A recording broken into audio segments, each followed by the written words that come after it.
Dear friends, welcome to ASM American English Center. Now what you're going to see is storytelling. From our young age, we used to learn a lot of things through stories.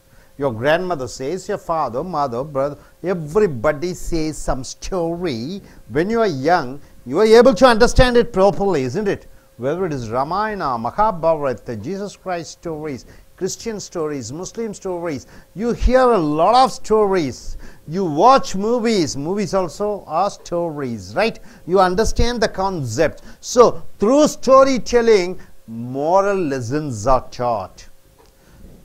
Through storytelling, we change your ideology, we change your perception, we change your character, we change your habit for betterment. So, these stories are from your heart. See, a very inspiring story. We have come here to the video number 21. A very inspiring true story direct from heart. Inspiring means what? Makes you to get an inspiration. It comes from your heart. We really need to reflect on this. We should think about the story. Think about the philosophy. What does it teach you? See here the story. It says about don't waste food. Don't waste the resources. See, in Tamil Nadu or in India, one political party wants to conduct a meeting. How many banners are there? How many, in a marriage, how many varieties of food are getting wasted? You see the cars, how many cars are going, wasting the petrol. In each family they have 3 cars, 4 cars. Some people have huge houses just for a single person. So we waste the resources. Some have 50 pans, some ladies have 300 saris, 400 saris, some have 500 sovereigns of gold, 1000 sovereigns of gold. Is it all necessary? We are wasting our resources. Money may be ours, but the resources belongs to the society. We should not be greedy to take everything and waste everything. So that is the moral of the story. So here in Germany, what has happened? In Germany, people don't waste their food. They eat only what exactly they need. Even though they are richer than Indians in all ways. Population is less, GDP is more, per capita income is more than Indians in Germany, but they don't waste the things. But here, you see how much money they waste. So here is the story. Germany is a highly industrialized country. You agree with that? Germany is a highly industrialized country. World War I happened because of Germans. World War II, it happened because of Germans. They were about to capture the whole world. They are very, very powerful economically. In such a country, many will think its people lead a luxurious life. What do you mean by luxurious life? Very comfortable life. You think like that. Germans are rich, so they live a comfortable life. No, it is not true. When we Indians, some of we Indian friends, arrived at Hamburg. Hamburg is a city in Germany. My colleagues, what do you mean by colleagues? The people who work with me, walked into the restaurant. So we went into a restaurant to have some food. We noticed that a lot of tables were empty. We found a lot of people are there, but tables were empty. A lot of people are there for in a restaurant, but tables were empty. See what a paradox. There was a table where a young couple was having their meal. Meal means what? Food. They are having the meal. Who are having the meal? Who were having the meal? It is a couple in Germany. There were only 2 dishes and 2 cans of beer in the table. So on the table, what were there? 2 cans of beer and 2 dishes alone, not much. I wondered if such a simple meal could be romantic. Could it be romantic? Such a very less, only 2 items, 2 dishes. And whether the girl will leave the stingy guy. Stingy guy means what? So we thought that fellow is stingy. Stingy means what? He is not ready to spend money on food for his girlfriend. Stingy guy. There were a few ladies on another table who were there. Few old ladies were there sitting. When a dish is served, when the food is served, the waiter would distribute the food for them. So when food comes, the waiter distribute the food for them, right? The old ladies were sitting and they would finish every bit of the food. They don't waste anything. They eat everything, right? They don't waste on their plates, right? As we were hungry, we were very hungry. Our local colleague ordered more food for us. Since we are hungry, our colleague thought, let us have a lot of food. So he ordered a lot of food. And when we left after finishing the meals, there was still about 1/3 of unconsumed food. Suppose 3 plates of biryani. 1 plate of biryani is wasted, right? 1/3 we left it because we are unable to eat. Unconsumed food on the table. So what happened? We ordered a food. So 33% of food is wasted. 2/3 only we ate. So what happened? When we were leaving the restaurant, after that we thought, okay, let us go.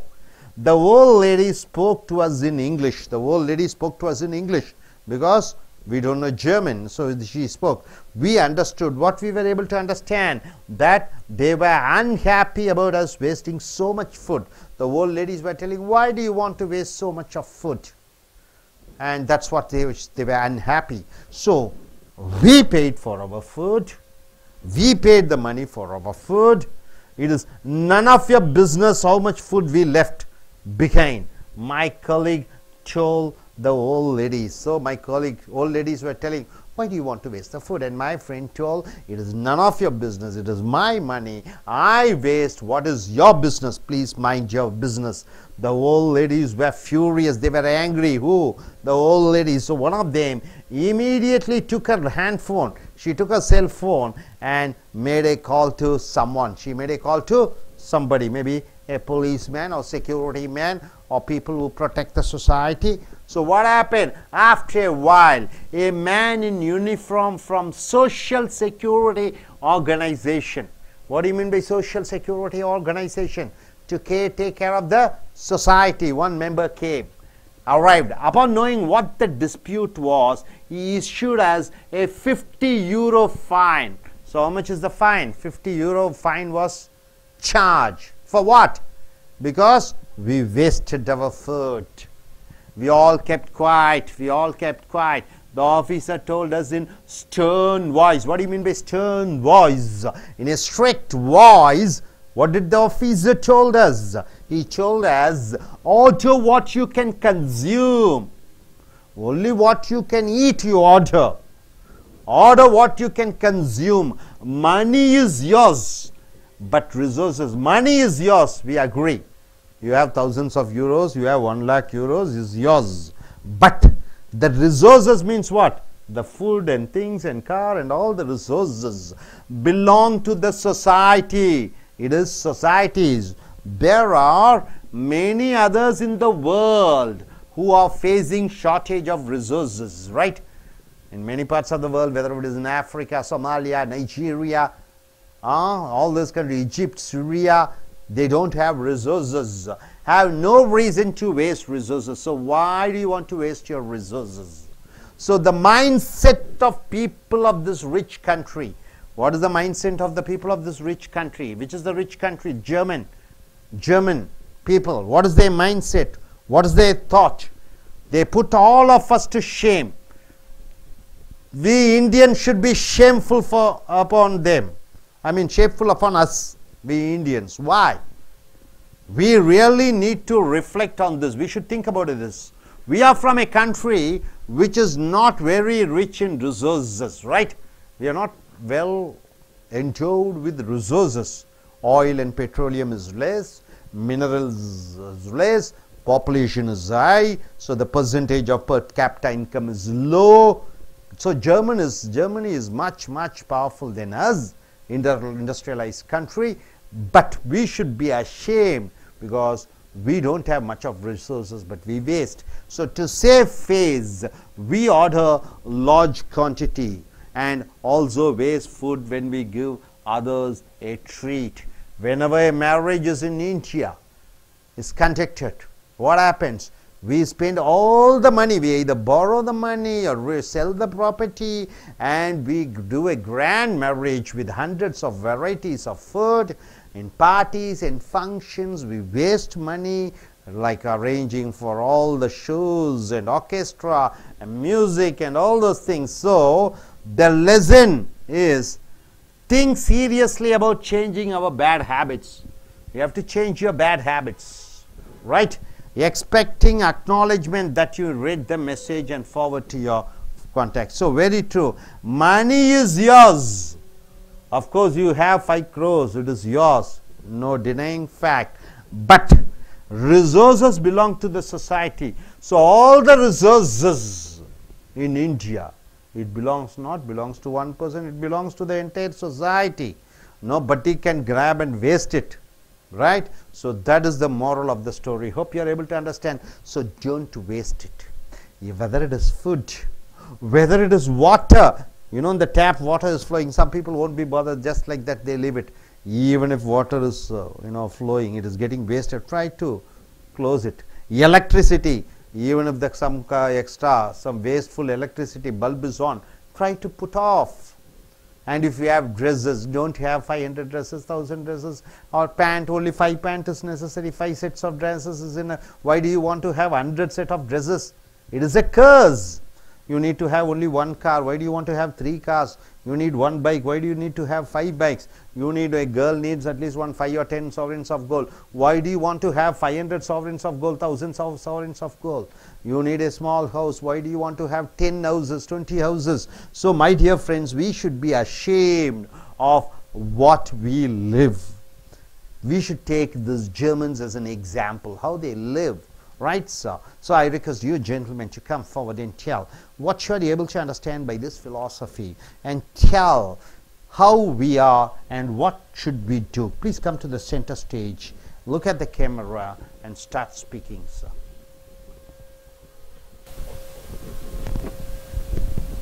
Start. Germany is an industrial country. Many people will think luxury is life.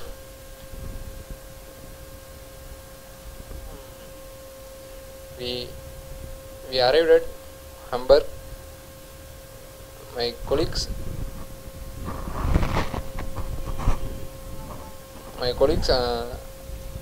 walked in restaurant. He noticed lot of tables were empty. There was a table. Young couples are having their meal.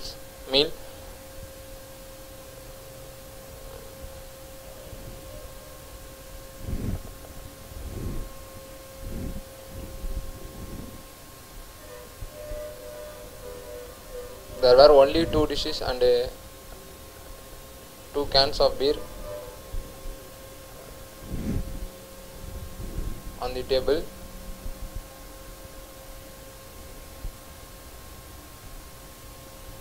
There were a few old ladies on another table. When a dish is served, the waiter would distribute the food for them, and they would finish every bit of the food on their plates. As we are hungry, our local colleagues order more food for us.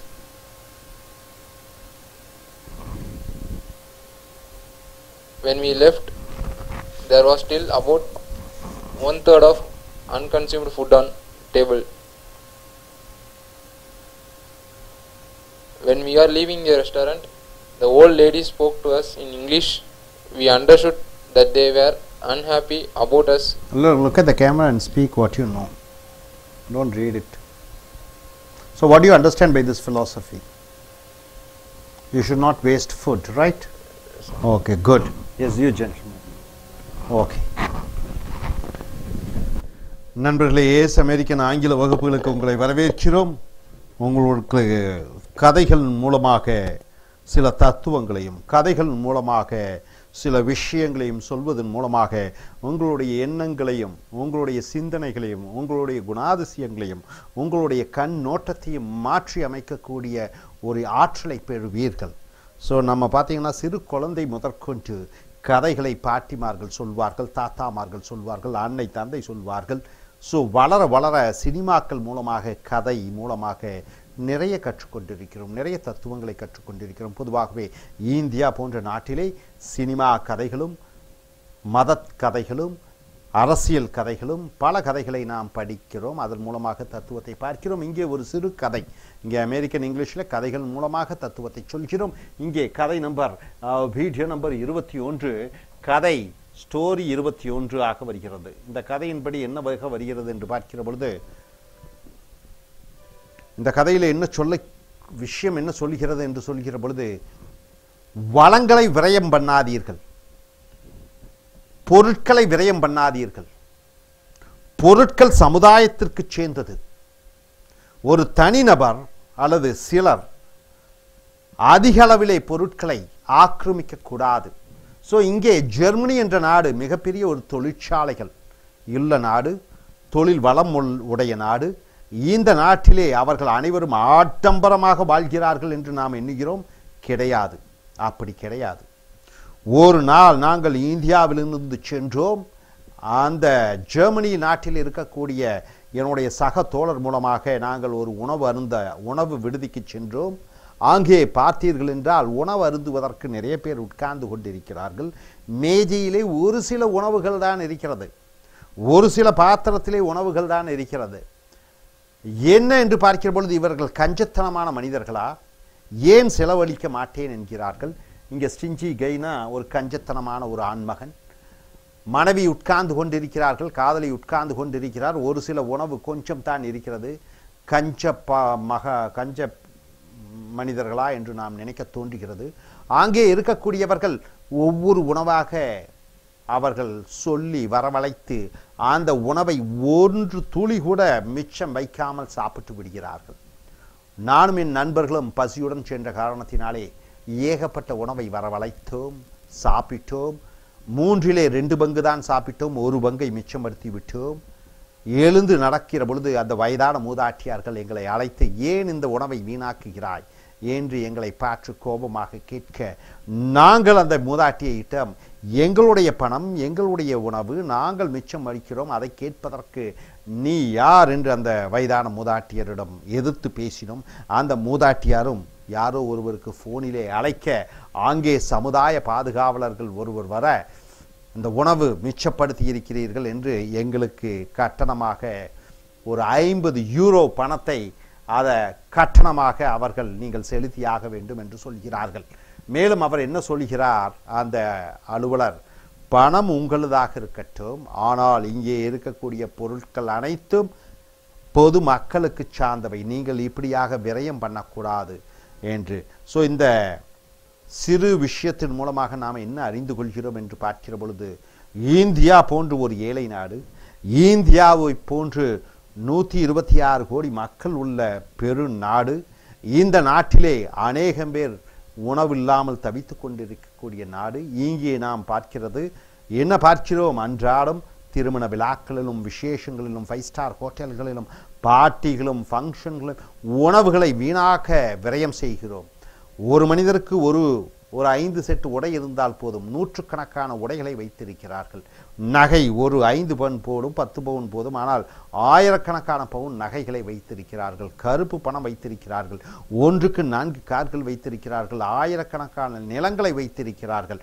So இந்த பொருட்கள் அனைத்தும் சமுதாயத்திற்கு மக்கள் அனுபவிக்கிறதுக்காக வைத்திருக்கிறது. நமக்கு தேவையான பொருட்களை தவிர்த்து மற்ற பொருட்களை நாம் விரயம் பண்ணக்கூடாது. அதை மட்டும் வைத்துக்கொண்டு மற்றவைகளை சமுதாயத்திற்கு கொடுத்து விட வேண்டும். இதுதான் இந்த கதையினுடைய தத்துவம்.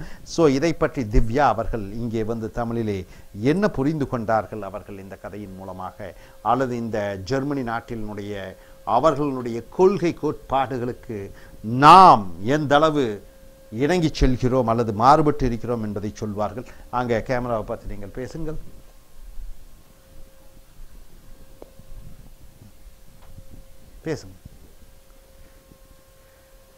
பேசுங்க கேமரா. ஓ, இதை பற்றி நீங்கள் என்ன என்ன புரிந்து கொண்டீர்கள்? இதை பற்றி மைக்கு வாய்க்கிறேன். என்ன புரிந்து கொண்டீர்கள்? வேஸ்ட் பண்ணக்கூடாது. உணவுப் பொருட்களை நாம் தேவையில்லாமல் அதை வீணடிக்க கூடாது, விரயம் செய்யக்கூடாது. அது பணம் நம்மளுதாக இருக்கட்டும், ஆனால் பொருட்கள் சமுதாயத்திற்கு சேர்ந்தது. Hope you are able to understand. Are you clear? Thank you very much. Thank you. Dear friends, welcome to AS American English Center. You have come here for the storytelling exercise or something heart-touching stories. These stories helps to change your life, change the perception about what the world is. You can change your behavior. People want to change, isn't it? Daily they want to be, they want to change themselves for betterment. So through storytelling, we can make you to change your personality. So the story here, the topic here is, when something happens in life, some tragedy, some sad things, something which is not good for you or something is good for you, what do? You immediately react for the situation. You don't respond. What do you mean by respond and what do you mean by react? Something happens to you, somebody shouts at you and you react by hitting him or telling bad words. But you should be responsible, respond. You should take why that person is talking like that. And you should take that into your heart and mind and try to adjust according to, or you should change how to handle that person, right? Able to understand? Your father shouts at you. Maybe he has lost his job. Maybe he has got a depromotion. Maybe he has lost some money. Your mother shouts, maybe because she is not feeling well. Immediately you shouldn't react by shouting at her. Then what happened? The relationship breaks, isn't it?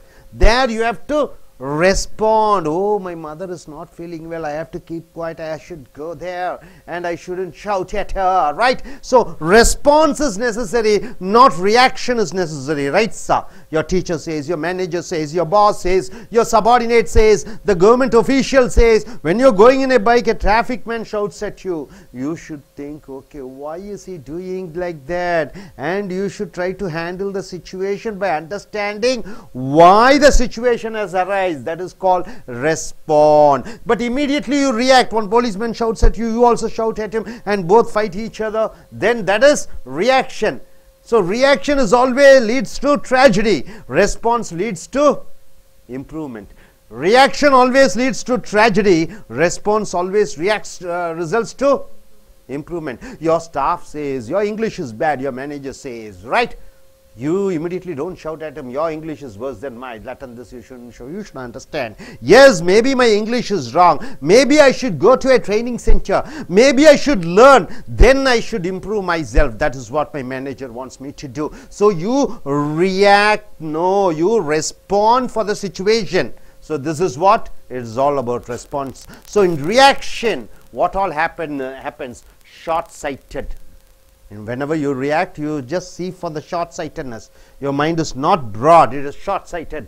You become either passive, either you become quiet or you become aggressive. You react by hitting others, right sir?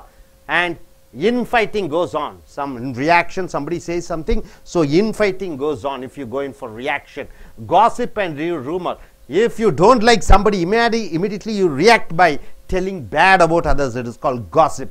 It means rumor. You're trying to spoil the other person's what? Other person's image by telling bad about them when they are not there. Poor communication. So reaction reacts to results in poor communication. Overreacting. Sometimes you overreact.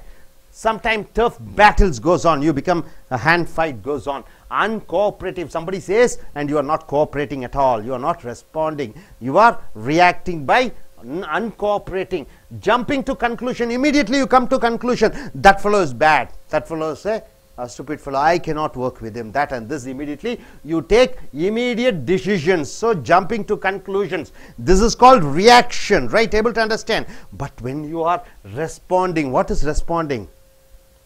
Some responsibility is there. What is responsibility? In charge. So you are not reacting, you are responding, right sir? Somebody speaks ill about you, so what do? You keep quiet, understand, and try to manage the situation. Okay, he is thinking bad about me. Maybe he is not impressed with my activity, so I have to change. Maybe my father is not interested, so I have to change my goal. Maybe my father manager is not satisfied with my results, so I shouldn't be I shouldn't react. I should find out and improve my performance, right sir? This is a responsibility. And maybe your manager says something and you think, okay, maybe my knowledge is not that good, I have to improve my knowledge. I should be knowledgeable by reading a lot of newspapers and gathering news. And suppose in the group somebody don't like me and shouts, and I shouldn't go for fight. It should be a group success. I should understand everybody in the group should cooperate and compromise. I have to give and take. In responsibility, in respond, what you do, give and take. But in reaction, you don't give up, you don't cooperate. And teamwork, in response, it is always teamwork. Nobody can do anything alone. You need to have a team. In team, you have to cooperate. That's what games are given. Football, cricket, hockey. What is that? You work as a team, isn't it? 10 members are there. Each one is responsible for win or lose. So big picture. When you respond, you get a big picture. When you respond, you know the facts, you know the data, and you know the information. Hope you're able to understand. So when something happens, you shouldn't and mustn't react. What you should do? You should respond. Respond is a term you get from which word? Responsibility. Response is a word which you get from responsibility. Able to understand? So now coming here, this is a story, moral story said by Sundar Pichai. Sundar Pichai is who is Sundar Pichai? He is a great chief executive officer in Google, right? Please. I read this beautiful speech by Sundar Pichai, who is a senior executive at Google. He is a senior executive at Google, and thought of sharing with you the same. I want to share this what Sundar Pichai, Google CEO, has said, right? So you are going to get the information, a message which is said by a great person, like chief executive officer of Google. At a restaurant, a cockroach suddenly flew from somewhere and sat on a lady. So a cockroach in a restaurant flew somewhere and sat on a lady. She started screaming out of fear. Out of fear, she started screaming out with a panic-stricken face. Her face is full of panic-stricken means what? She's frightened and trembling. She was trembling because cockroach is there. Why? She started jumping with both her hands, desperately trying to get rid of the cockroach. Imagine a girl or a lady, when cockroach falls, she shouts, oh, oh, oh, and she's just pushing the cockroach, right? She's so scared. This is what called reaction. This is called reaction, because she's not able to respond. What she does, she is reacting. Her reaction was contagious. What do you mean by contagious? It is spreading to somebody. See, you start shouting, screaming. I get frightened. I start shouting, right? It is contagious. It is spreading. As everyone in her group also got panicky. Panicky means what? They are also fear. They got the fear, right? The lady finally managed to push the cockroach away, but it landed on another lady in the group. So cockroach, she was able to push that cockroach, and that cockroach went and fell on one other lady. Now what happened? The waiter rushed forward. The waiter came forward to the rescue, means what? To help them. Now, in the relay of throwing the cockroach, next fell upon the waiter. So after that lady, she pushed that cockroach, and that cockroach went and fell on whom? The waiter. Cockroach next fell upon the waiter.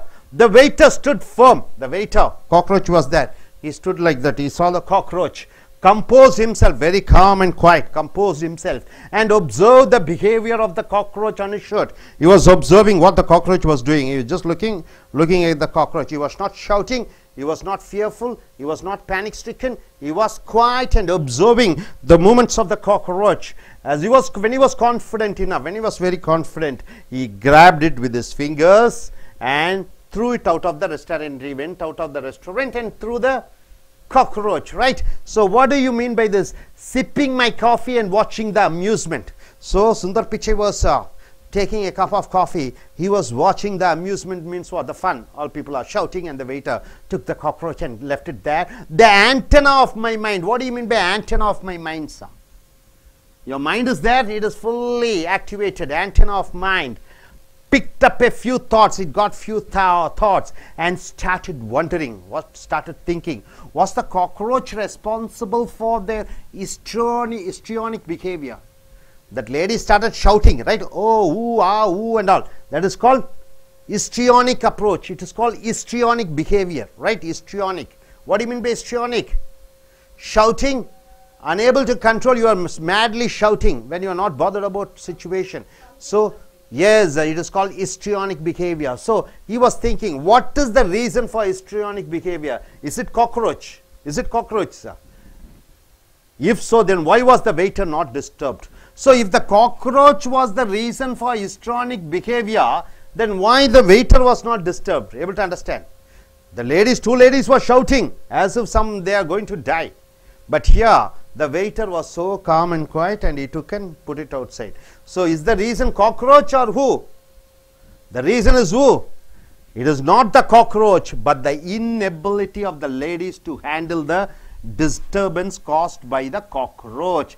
Of course, cockroach caused a disturbance, but they are not able to handle the disturbance, right? So, the ladies were not able to handle the disturbance. The waiter is able to handle the disturbance. How? He took the cockroach and quietly kept it. But these two people are shouting, shouting, shouting. That disturbed the ladies. This disturbed the ladies. They are unable to handle the situation. That disturbed you, right? You are unable to handle the particular situation. You go for an interview. You are not selected for the interview. Maybe it is because of you don't have that knowledge. Instead of improving your knowledge, you are blaming others, and you started, thinking bad about you, and you get irritated, insult, and you get dejected and rejected. You spoil not only your environment, your family's environment, everybody. It is the reason of you. You are not able to handle the situation. When you are not able to handle the situation, it is not the reason of the interview. It is the reason that you are not able to handle the situation, right? One of your classmates is able to get through IAS examination. You are not able to even get a government clerk job. What is the reason? And you are so disturbed. Why? Because you are not able to handle it properly and study properly, systematize your properly and get through the examination, right? You are putting blame on others. Don't put the blame on others. It is your own mistakes. So you are not able to handle the disturbance. That is what the ladies are not able to handle the disturbance. But the waiter was able to handle the disturbance. So I realized that it is not the shouting of my father. It is not my shouting of my father or my boss or my wife. So sometime my father shouts at me, sometime my boss shouts at me, sometime my wife shouts at me. That disturbs me. It is not that they shout and I get disturbed. Not. That is not the reason. But it is my inability to handle the disturbances caused by their shouting that disturbs me. Able to understand? So my wife shouts, father shouts, manager shouts, my headmaster shouts, my friend shouts. It is not that they are shouting me, disturbed me. The reason is I am not able to handle the disturbance. That disturbs me. Able to understand? It is not the traffic jams on the road that disturbs me. You go to T Nagar at the time of exactly at 6 o'clock in a car. Heavy traffic. It is not the traffic that disturbs you, but my inability to handle the disturbance caused by the traffic jam. So you are not able to handle the disturbance. Why do you want to go by car, go by on two-wheeler, or take an auto and go, or go through some other way? It is your inability to handle the traffic jam. It is not the traffic jam, it disturbs you. So that disturbs me. So more than the problem, it is my reaction to the problem that creates chaos in my life. Chaos means what? Confusion, right?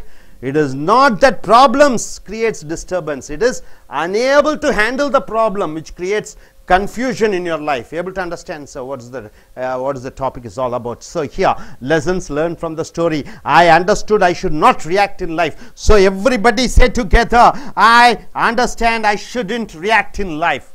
I shouldn't react in life. What you should do? I should respond in life, respond to life. I should always respond. The women reacted. What happened? I should always respond. The women reacted, whereas the waiter responded, right? The women reacted by shouting, but the waiter responded quietly. So reactions are always instinctive. Instinctive means what? Reactions are always instinctive. Immediately, instantly you get angry and shout, and you spoil the atmosphere, you spoil the relationship, and never the relationship can be built up. Able to understand? You react and spoil the relationship. It is instinctive means what? Immediately it comes, whereas responses are always well thought of. So when you are responding, you are quiet and calm and sitting and watching, observing, then after that you come to a conclusion, not instinctively, just and right to save a situation from going out of hands. What do you mean by going out of hands? It is unable to bring it back.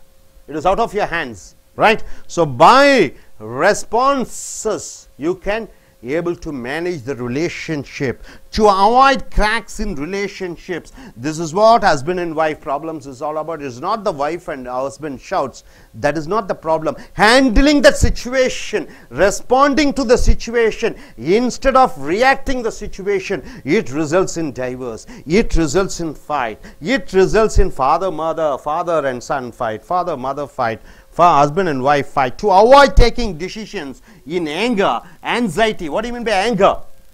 You're so angry, you're expecting something to happen, it doesn't happen, so you put blame on others. That is called a feeling called anger. What do you mean by anxiety? You always accept with a negative thought, then only negative will come to you, nothing positive will come, right? Anxiety, stress or hurry. Stress means what? You're so stressed.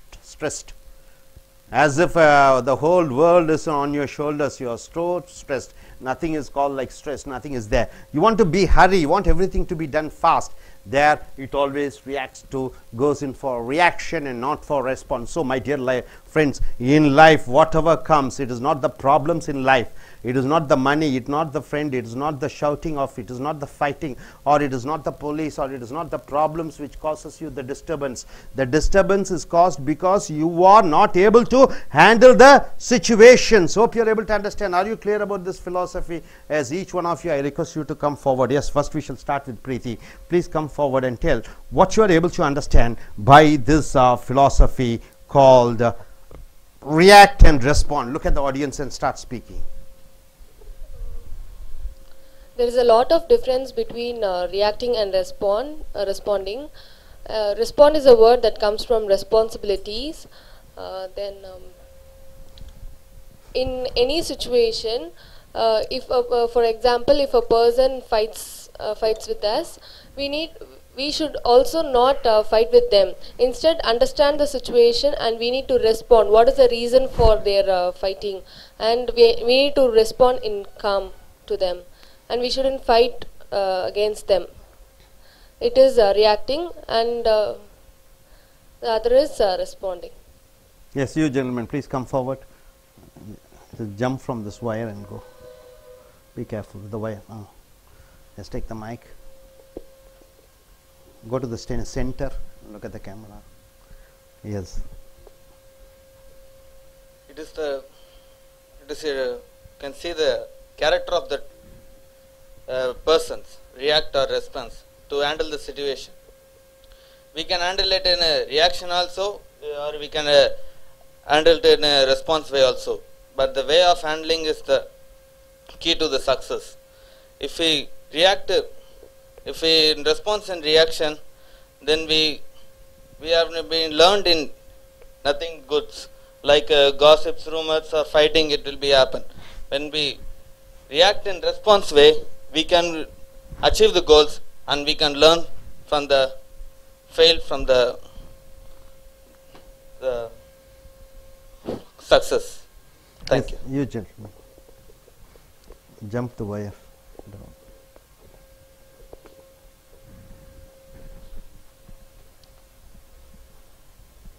It's first we should the topic is theory for self-development is response or reaction. We should we have responsibility to do we have responsibility to make the situation good. That's we should respond correctly to that situation not to react. Reaction is sudden action to an event. So we should respond correctly to this situation. Then it makes a gentleman. Thank you.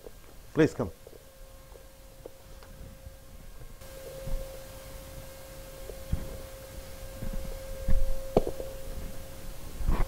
React and response are two words. Reaction is the when someone is shouting in me. The reaction is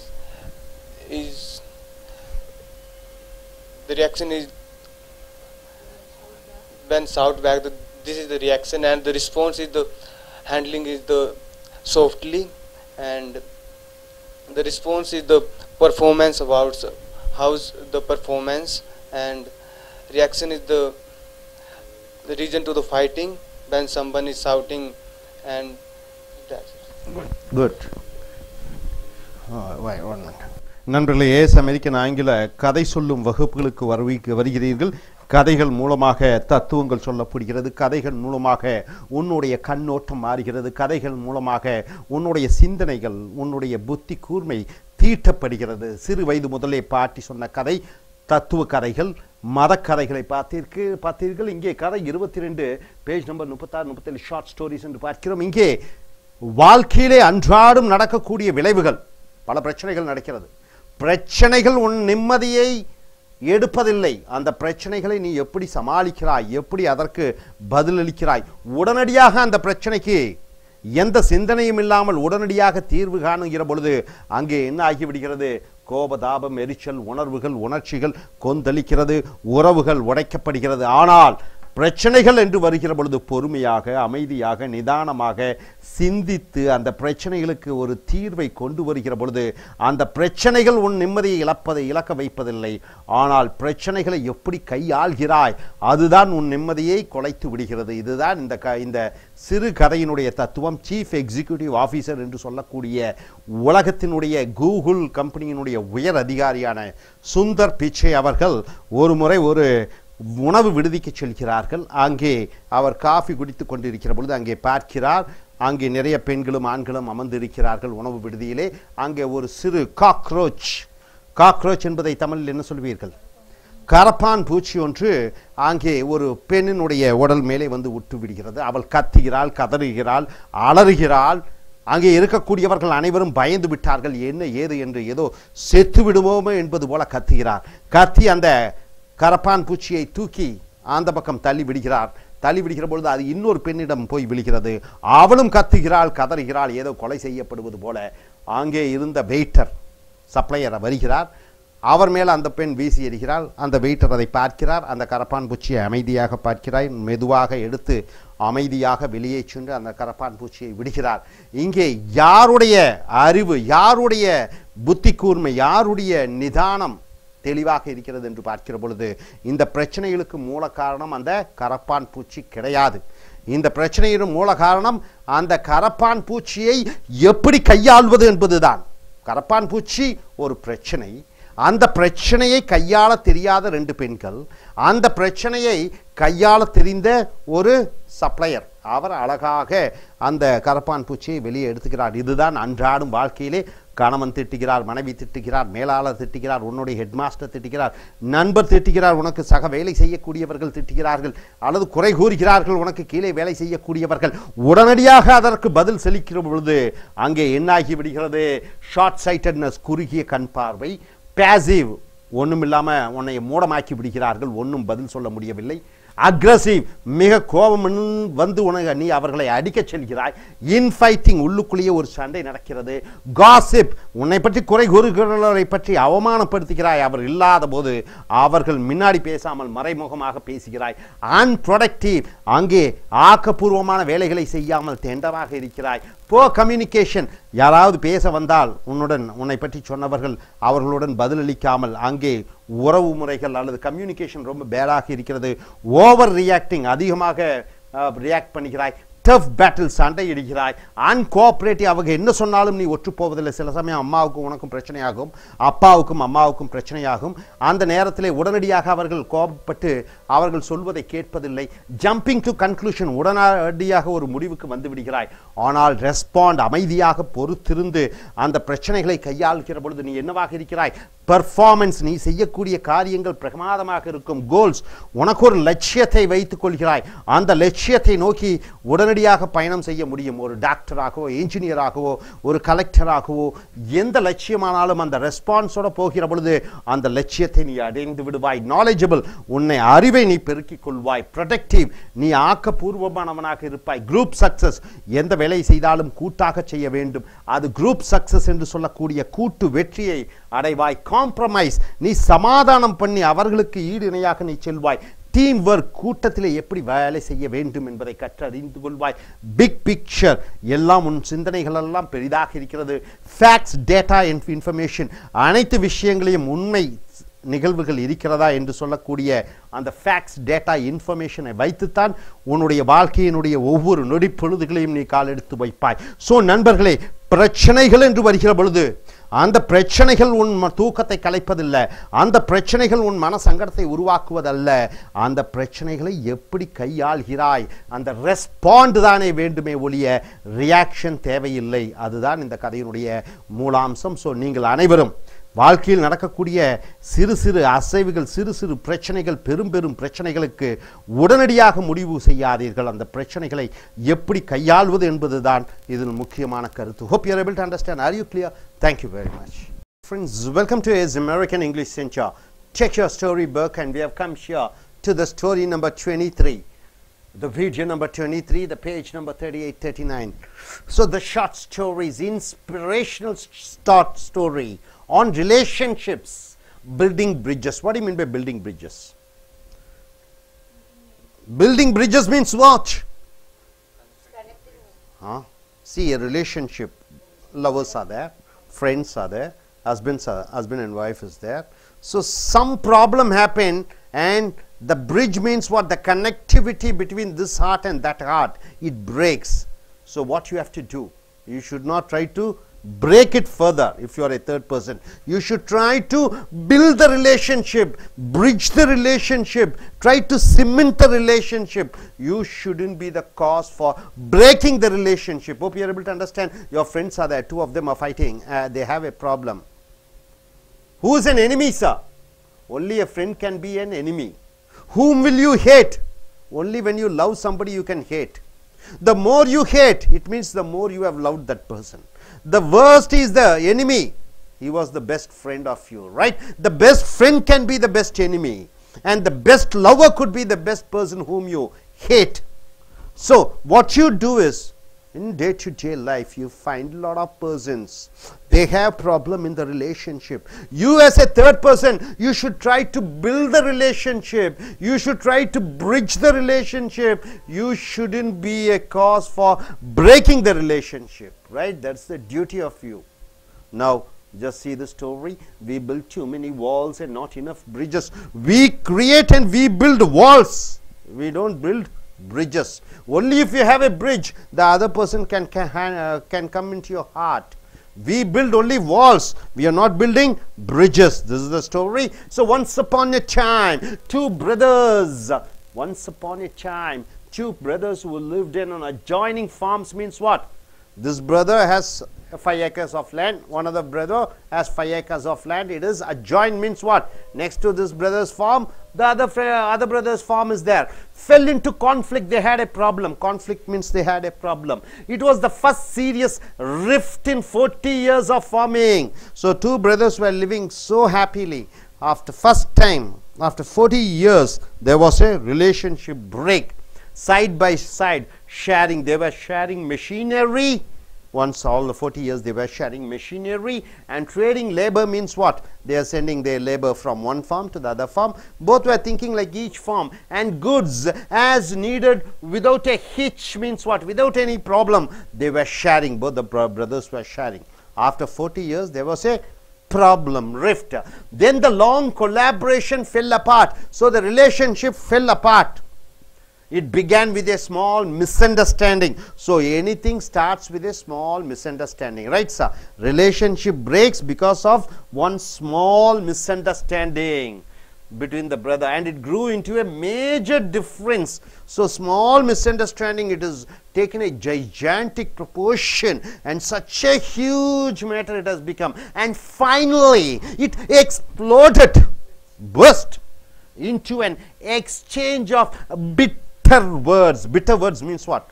So damaging, filthy words, insulting words, the words, hurtable words, both the brothers were using, followed by weeks of silence. After using these words, both the brothers fell apart.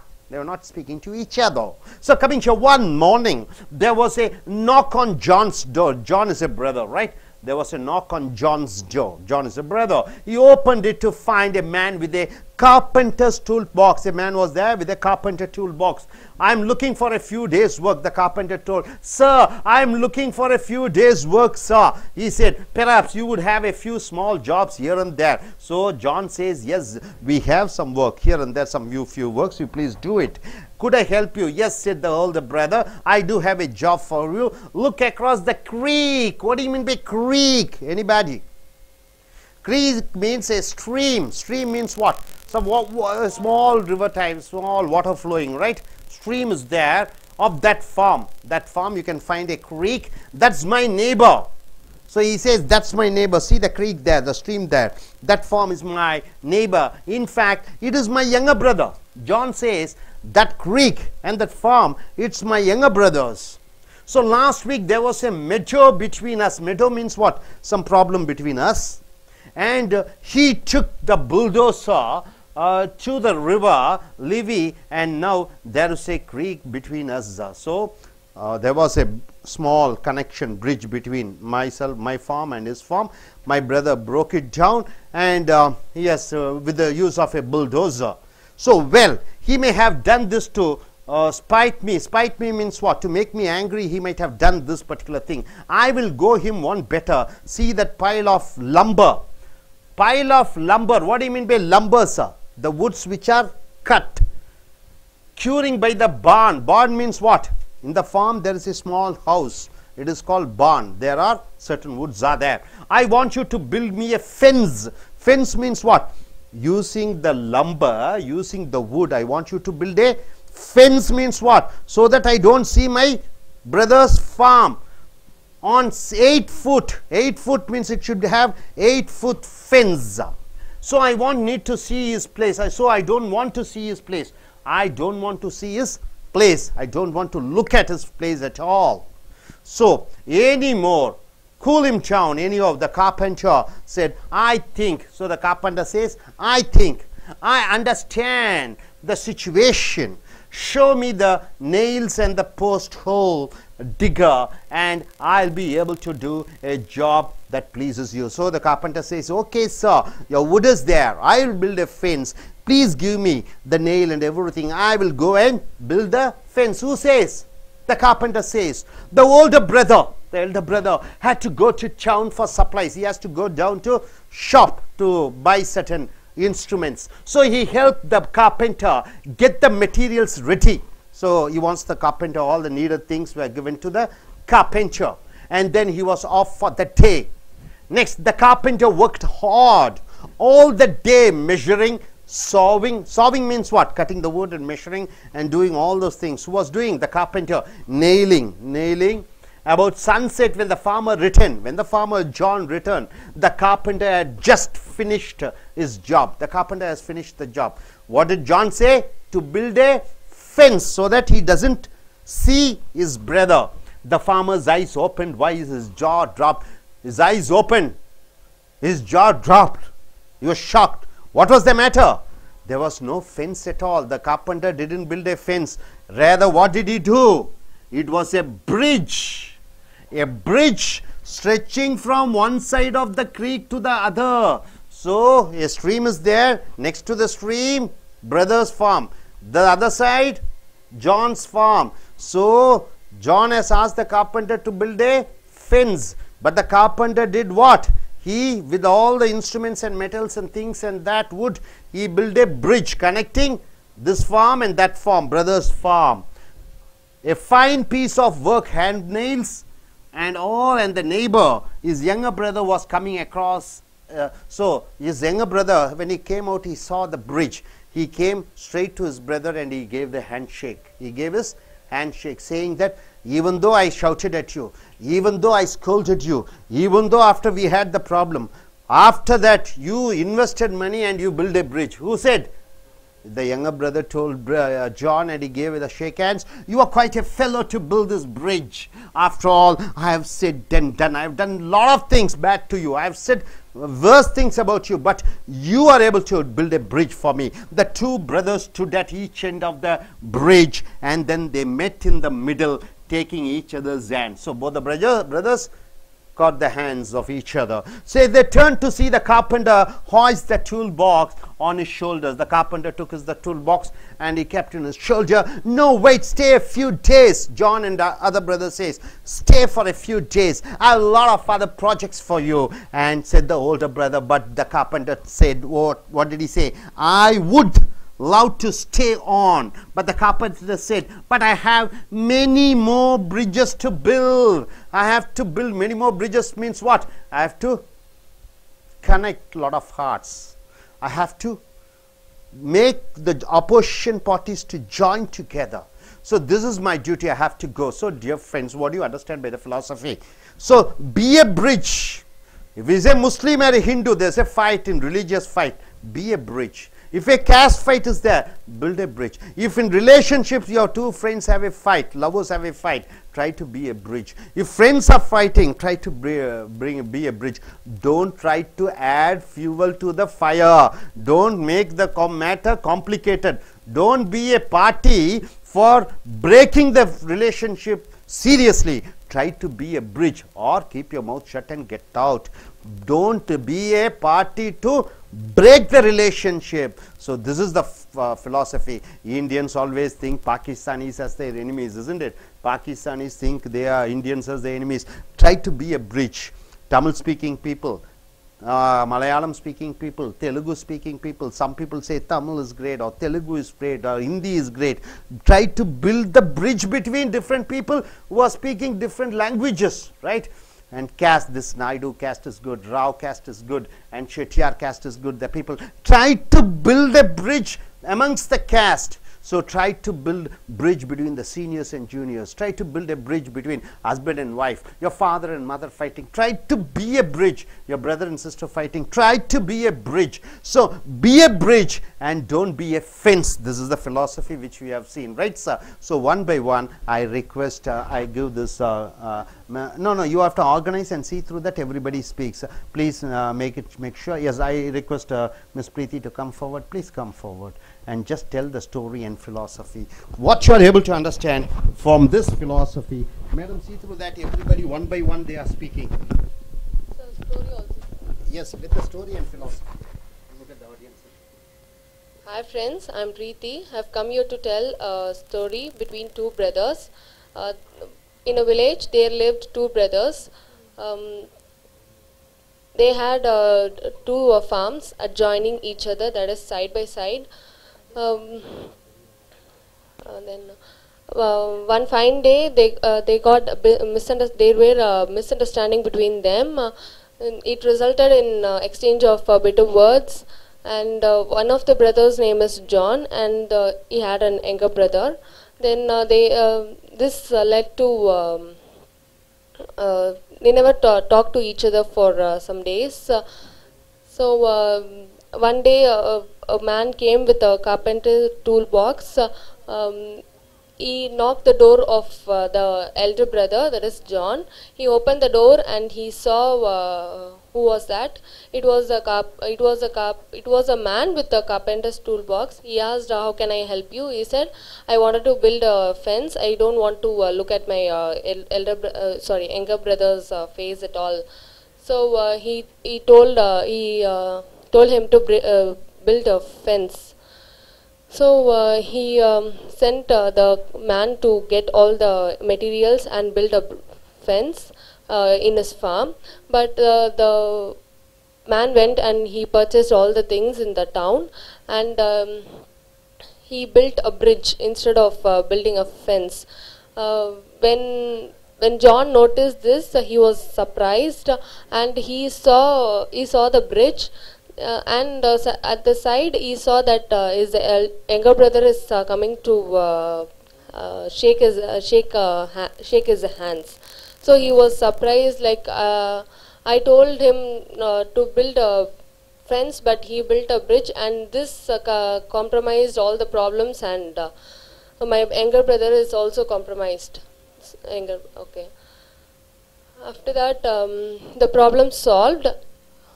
So they both joined each other, and all the problems were solved. Then the the John requested the man to stay with them, but he said, I want to build so many bridges for other people. Like, I am here to solve all the problems, and I can't stay with you. I also wish to stay with you, but I can't stay with you because my job is to build bridges between the problems. So he had to go. So we should not be a fence. We should not think of building a fence. Instead, we need to build a bridge and to solve all the problems. Thank you.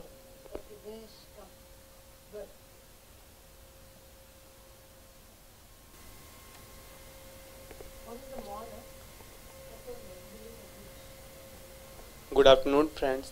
I'm going to telling a story about two brothers. Once a time, the two brother two brother lives in adjoining farms fell, and once a day getting a small misunderstanding, and she sharing all the farms, and she sharing all farms, all everything. And once in the Jones home come a knock the door, and Jones opened the door. There was a carpenter, and she told, I want a job. Many days I here and there I have no find a job. The Jones said, I have given to a small job. You have build a fence in 8 foot from. I don't want to see my brothers farms. The Jones gave him the nails, everything they used in the for fence.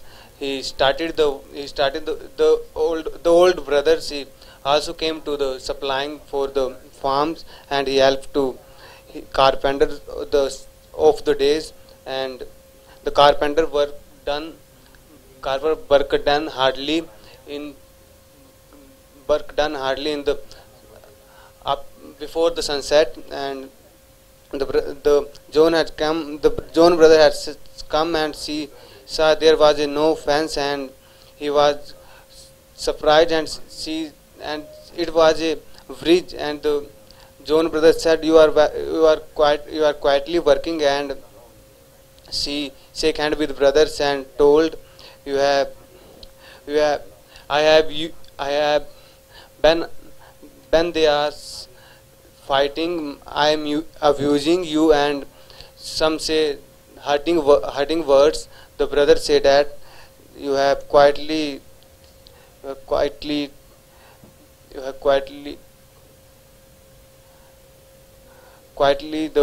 bridge you have. And the story is about the.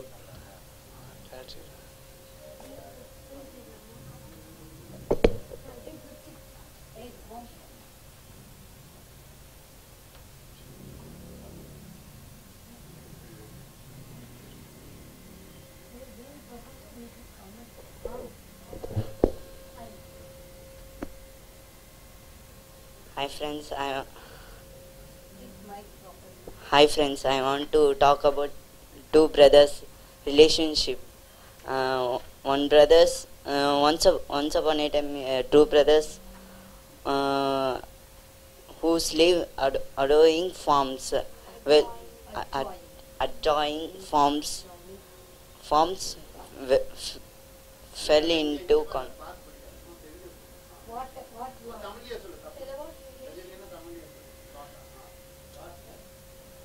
two brothers who lived, they had misunderstanding between both of them, and the younger brother take his bulldozer and destroy the bridge between the creek. One day a carpenter came.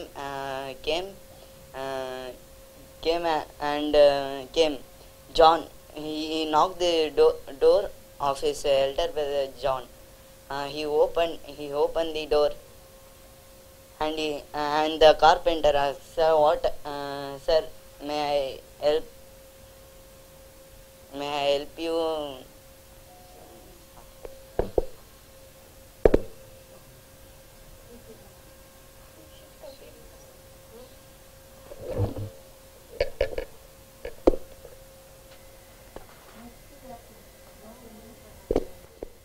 As you already know the story before, let me explain my views. You know, in every relationship, a misunderstanding or in a relationship, a problem starts with a small misunderstandings.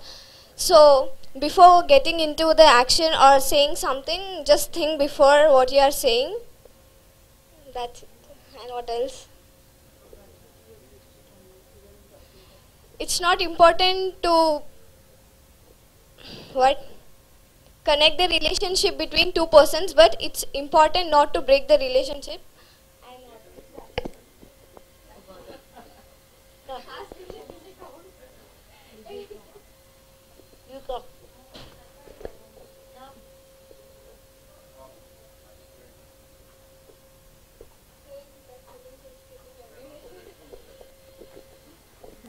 So நண்பர்களே, as American ஆங்கில வகுப்புகளுக்கு வரவேற்கிறோம். இந்த கதையின் தத்துவத்திற்கு வருகிறோம்.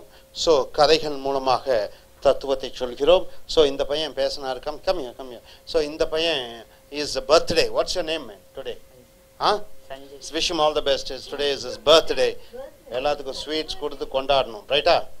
So birthday is a special day. Nobody is born like you. Nobody is going to be born like you. You are unique. There's a duty for you to be born here. There's a purpose behind your life. So try to wish him. Let us wish him and wish him all the best. And may God bless. Yes, take your seat. Yes. Okay, it's okay. நண்பர்களே, உங்களுடைய கதைகள் மூலமாக சில தத்துவங்களை சொல்கிறோம். இந்த கதை, இன்றைய கதை என்று பார்க்கிற பொழுது, நாம் சொல்லக்கூடிய இந்த கதையின் தத்துவத்தை நாம் எப்படி பார்க்கிறோம் என்றால், வாழ்க்கையிலே பாலமாக இருப்போம், சுவராக இருக்க வேண்டாம். வாழ்க்கையிலே மற்றவர்கள் இதயத்தை இணைக்கக்கூடியவர்களாக இருப்போம், அவர்களுடைய உறவுகளை பிளப்பவர்களாக இருக்கக்கூடாது. வாழ்க்கையிலே அன்றாடம் பார்க்கிறோம், நண்பர்களுக்குள் சண்டை, வேலை சக வேலைக்காரர்களுடன் சண்டை, தாய் தந்தை சண்டையிடுகிறார்கள், காதலி சண்டையிடுகிறார்கள். உன்னுடைய வாழ்க்கையிலே பார்க்கிற பொழுது அந்த இதயங்களை ஒருங்கிணைப்பாளனாக, அந்த இதயங்களை சேர்க்கக்கூடியவனாக, அவர்களை இணைக்கக்கூடியவனாக இருக்க வேண்டும். உன் சொந்த பந்தங்களாகட்டும், நண்பர்களாகட்டும். ஸோ வாழ்க்கையினுடைய முக்கியமான பங்கு உனக்கு என்ன என்றால், இணைக்க வேண்டும், இதயங்களை பிளக்கக்கூடாது, அவர்களுக்குள்ள வேற்றுமையை உருவாக்கக்கூடாது. இந்த கதையின் தத்துவத்துப்படி என்ன சொல்கிறோம் என்று பார்க்கிற பொழுது, 2 சகோதரர்கள் கிராமத்திலே பார்ப்பீர்கள், வரப்பு பிரச்சனை, சண்டையிட்டு அடித்துக் கொள்வார்கள், செற்றுக் கொள்வார்கள். சாதாரண ஒரு சின்ன வரப்பு பிரச்சனையாக இருக்கும். இங்கே 2 சகோதரர்கள் 40 ஆண்டு காலமாக ஒன்றாக சந்தோஷமாக இன்பமாக மகிழ்ச்சியாக வாழ்ந்து கொண்டிருக்கிறார்கள். ஒருவருடைய தோட்டத்தில் இருக்கக்கூடிய அந்த டிராக்டர் ஆகட்டும், மண்வெட்டியாகட்டும், அதை மற்றவர்கள் பகிர்ந்து கொள்கிறார்கள். வேலையாட்களும் இந்த தோட்டத்தில் கொஞ்ச நாட்கள், அந்த தோட்டத்தில் கொஞ்ச நாட்கள் என்று வேலை செய்கிறார்கள். 40 ஆண்டு காலத்திற்கு பிறகு ஒரு சிறு பிரச்சனை, அது தீப்பொறியாக பற்றி மிகப்பெரிய பிரச்சனையாக அந்த சகோதரருக்குள் வந்து விடுகிறது. சகோதரருக்குள் ஒருவர் திட்டிக் கொள்கிறார்கள், பேசிக்கொள்கிறார்கள், கேவலமாக பேசிக்கொள்கிறார்கள். அதற்கு பிறகு அமைதியாக ஆகிவிடுகிறது. இந்த 2 தோட்டத்திற்கும் நடுவில் ஒரு சிறு ஓடை ஓடிக்கொண்டிருக்கிறது. இந்த தோட்டத்திற்கும் இன்னொரு சகோதர தோட்டத்திற்கும் நடுவிலே ஒரு சிறு ஓடை ஓடிக்கொண்டிருக்கிறது. ஒரு நாள் ஒரு ஆசாரி வருகிறார். ஜான் என்பவர் மூத்த சகோதரர். அவர் கதவை தட்டி எனக்கு ஏதாவது ஒரு வேலை இருக்கிறதா என்று கேட்க, அந்த ஜான் மூத்த சகோதரர் சொல்கிறார், எனக்கும் சகோதரனுக்கும் ஒரு பிரச்சனை. அங்கே பார், அந்த ஓடை இருக்கிறது, அங்கே பார், அங்கே ஒரு சிறு வீடு இருக்கிறது, அங்கே பார், இந்த பிளம்பர் என்று சொல்லக்கூடிய அந்த லம்பர் என்று சொல்லக்கூடிய மரங்கள் இருக்கிறது. நீ என்ன செய்கிறாய்? அந்த மரங்களை எடுத்து பான் என்று சொல்லக்கூடிய அந்த தோட்டத்து வீடு இருக்கிறது, அந்த லம்பர் என்ற மரத்தை அந்த பான் என்ற வீட்டிலிருந்து எடுத்து அங்கே அந்த ஓடை கிரீக் என்று சொல்வோம், அங்க சிறு ஓடை கிரீக், அந்த ஓடைக்கு நடுவிலே நீ என்ன செய்கிறாய்? ஒரு பெரிய மதிர்ச்சுவலை கட்ட வேண்டும் என்று சொல்கிறார். அதற்காக பக்கத்தில் கிராமத்திற்கு சென்று டவுனுக்கு சென்று ஆணி மற்ற பலகைகளை எல்லாம் வாங்கி கொண்டு வைக்கிறார். ஆசாரி வேலை செய்கிறார் காலை முதல் இரவு வரை. தோட்டக்காரர் ஜான் வெளியே சென்று விடுகிறார். மாலை நேரம் திரும்பி வந்து பார்க்கிற பொழுது கண்கள் வியக்குகிறது, முகம் ஆச்சரியத்தில் பார்க்கிறது. அங்கே சுவர் கட்டுவதற்கு பதிலாக 8 அடி சுவரை மரத்தால் கட்ட வேண்டும் என்று சொன்ன அந்த மரத்திற்கு பதிலாக, அந்த சுவருக்கு பதிலாக அந்த ஆசாரி கட்டி இருக்கிறது ஒரு பாலத்தை. 2 சகோதரனுடைய பாலத்தை இணைத்து வைத்திருக்கிறார். சகோதரர் பார்க்கிறார், இளைய சகோதரர், நாம் அண்ணனை எவ்வளவு திட்டினோம், இருந்தாலும் அண்ணன் நமக்காக பாலம் செய்திருக்கிறாரே என்று ஓடி வந்து கட்டிப்பிடித்து மன்னிப்பு கேட்கிறார். இன்பத்தில் இரு உள்ளங்களும் சேர்கிறது. அந்த ஆசாரியை பார்த்து சொல்கிறார்கள் 2 சகோதரர்களும், ரொம்ப நன்றி, இனியும் வேலை இருக்கிறது செய் என்று சொல்ல ஆசாரி சொல்கிறார், இல்லை ஐயா, இன்னும் நான் செல்ல வேண்டும், பல இதயங்களை சேர்க்க வேண்டும், பல இதயங்களை, நண்பர்களை அல்ல எதிரிகளாக இருக்கக்கூடிய நண்பர்களை நான் சேர்க்க வேண்டும் என்று சொல்கிறார். ஸோ நண்பர்களே, இந்த கதையினுடைய தத்துவம் என்ன சொல்கிறது? யார் ஒருவர் எதிரி என்று பார்க்கிற பொழுது ஒரு காலத்தில் உன்னுடைய சிறந்த நண்பனாக இருப்பான், அவன்தான் என்று எதிரியாக இருப்பான். எதிரி என்பது நண்பனாக இல்லாமல் எதிரியாக முடியாது. அன்ஹாப்பினஸ் என்று சொல்லக்கூடியது ஹாப்பினஸ் இல்லாமல் அன்ஹாப்பினஸ் தெரியாது. சந்தோஷம் என்பது துக்கத்தை அறிந்து கொண்டால் தான் சந்தோஷத்தை பற்றி நீ முழுமையாக தெரிந்து கொள்வாய். ஸோ எதிரி என்பவன் ஒரு காலத்தில் நண்பனாக இருந்தான். யாரை நீ வெறுக்கிறாயோ அவனை ஒரு காலத்திலே அதிகளமாக நேசிக்கிறாய். whom you hate is the person whom you love the most. ஒருவரை நேசித்தால் தான் ஒருவரை வெறுக்க முடியும். ஸோ நம்மளுடைய பணி என்ன? இதயங்களை இணைப்போம், நண்பர்களை அவர்களுடைய பகைமையை மறந்து சேர்த்து விடுவோம். ஜாதி சண்டைகளாக இருக்கிற இடத்திலே நாம் சென்று 2 ஜாதிகளுக்கு மத்தியிலே ஒரு பாலமாக இருப்போம். மதச்சண்டை என்று வருகிற பொழுது 2 மதங்களுக்கு நடுவிலே ஒரு நட்புறவை உண்டாக்குவோம். இரு நாடுகளுக்கு இடையே பிரச்சனை, அங்கே ஒரு பாலமாக இருப்போம். மொழி வாரியாக பிரச்சனை, கேரளாவும் மலையாளம் தெலுங்கும் கன்னடாவும் இருக்கிற பொழுது அந்த மொழி பேசக்கூடிய மாணவர்கள் மத்தியிலே அவர்களுக்கு மத்தியிலே ஒரு பாலமாக இருப்போம். ஸோ இந்த கதையின் தத்துவத்தின் மூலமாக பிரிட்ஜாக பாலமாக இருப்போம், சுவராக இருக்கக்கூடாது. That is the philosophy. Hope you are able to understand. Are you clear? Thank you very much, sir. Dear friends, welcome to AS American English Center. It is the storytelling part we have come. We have come here to the story number 24, video number 24. Dear friends, before starting the story, I just want to ask you, what is the reason for sadness? Is the mind. Why can't you sleep? Because of the disturbed mind. Why are you so disappointed? Because of the expectation of the mind, isn't it? Why do people commit suicide? Disappointed. Because of the mind, isn't it? It expects something and it is not able to get. So for anything and everything, what is the reason? Is the mind. So why all the people are in the jail? Because of immediately they react. Immediately what do? They react, they don't respond. Somebody shouts at them, immediately they take the knife and kill, and they were put in the prison, right? They cheat. So everything is because of mind. So when you let your mind to be peaceful, to relax itself, then what happens? You become calm and quiet. When your mind is totally agitated, what happens? you become uncontrollable, you become stressful, you get what you get, heart attack, you get what, your relationship breaks. What happened? You not able to be compatible with your colleagues, you are not able to cope up with your seniors, you are not able to adjust with the juniors. Then what happened? You don't have friends, you are not able to earn money. So it's all the reason because of mind. The mind should be calm and quiet. So how can you learn a skill? You can learn a skill only when your mind is calm and quiet. How can you go pray to God? Only when your mind is calm, you can go to temple, right? So my dear friends, Buddha's advice, Lord Buddha. So how many religions have been founded in India? One is Hinduism, next is Buddhism, Jainism, Sikhism. 4 religions have been founded in India. Christianity is founded in European countries, and Islam is was founded where? In Gulf, right? So Middle East countries. So 4 religions have been originated from India. And who is the founder of Buddhism? It is Buddha. Buddha advised to calm a disturbed mind. An inspirational story, my dear friend. We are taking a story from Buddha's life, and we are telling a story on his philosophy. So with this philosophy, we should change our attitude. With this philosophy, we are able to get a wisdom. With this philosophy, we are able to achieve some knowledge. So once Buddha was traveling with a few of his followers, right? Buddha was traveling with his followers. While they were passing a lake, you know what I mean by lake? Water is there in the lake. Buddha told one of his disciples means his followers, hey, come on, I'm thirsty.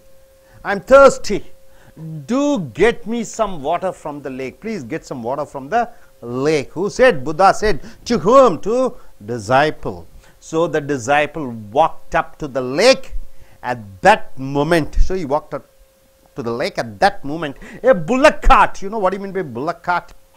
Cart means what? Bullock cart, bullock driven cart started crossing through the lake. It went through the lake. As a result, what happened? The water became very muddy and turbid. What do you mean by muddy? So muddy and turbid, it is not able to be drinkable, right? So what happened? The disciple thought, how can I give this muddy water to Buddha to drink? Disciple thought, how can I take this muddy water to Buddha? So he came back and told Buddha, the water in there is very muddy. The water over there is very muddy. I don't think it is fit to drink. He told, I don't think it's fit to drink. After about half an hour, again Buddha asked the same disciple to go back to the lake. After half an hour, Buddha asked the disciple, come on, go back to the lake and get some water. The disciple went back and found that the water was still muddy. Still the water was muddy. He came and told, water is muddy. Immediately Buddha said, one second, go and take the water. He went there, he found the water still muddy. So what happened? He returned and informed Buddha about the same. After some time, third time, Buddha asked the same disciple, go back. This time the disciple found the mud had settled down. The mud had settled down. And the water was clean and clear, right? Very clean and very clear. So he collected some water in a pot. In a pot he collected water and brought it to Buddha. He brought it to Buddha. Buddha looked at the water. And then he looked up at the disciple. You looked the water, you looked at the disciple, looked at the water, looked at the disciple. Who looked? Buddha looked and said, see what you did to make the water clean. See, what did you make? Make the water to get clean like this. You let it be. You just left the water as it is. And the mud settled down. The mud, slowly it settled down because of the bullock cart. The mud has come up. So after some time, what happened? Nearly half an hour, the mud has settled down on its own. On its own, it has settled down. Nobody tried to push the mud inside. It settled on its own. If you try to push it, what happened? Still mud it will be muddy. So you have clear water. Now you have clear water. So what is this philosophy says, sir? Your mind is like that too. Your mind is like that too. When it is disturbed, when the mind is disturbed, entire Buddha's philosophy is about mind, how to organize the mind. So when you organize the mind, you can be able to capture the world. So when it is disturbed, just let it be, leave it, let it get disturbed. Give it a little time. So you are angry, you are so disappointed, you are frustrated, leave the mind just like that. Don't take any decisions. Go to a separate place. Go to beach, sit there. Go to park, sit there. Go to in front of a TV, sit there. Let the mind settle itself. Then what happens? It will settle down on its own. On its own, the anger will go away. So you don't have to put any effort to calm it down. If you try to put your mind to calm it down, if you try some other thing, what will happen? To calm your mind, if you take brandy, if you take whiskey, if you take cigarette, if you take ganja, what will happen? If you drive your bike fast, what will happen? Accident. If you drink alcohol, kidney is gone. If you take smoke, lungs is gone, right? So leave it alone. Don't go in for some other substances to make it calm. It will happen. It is effortless. So just leave the mind as it is. So it will happen, it is effortless. So mind will become calm.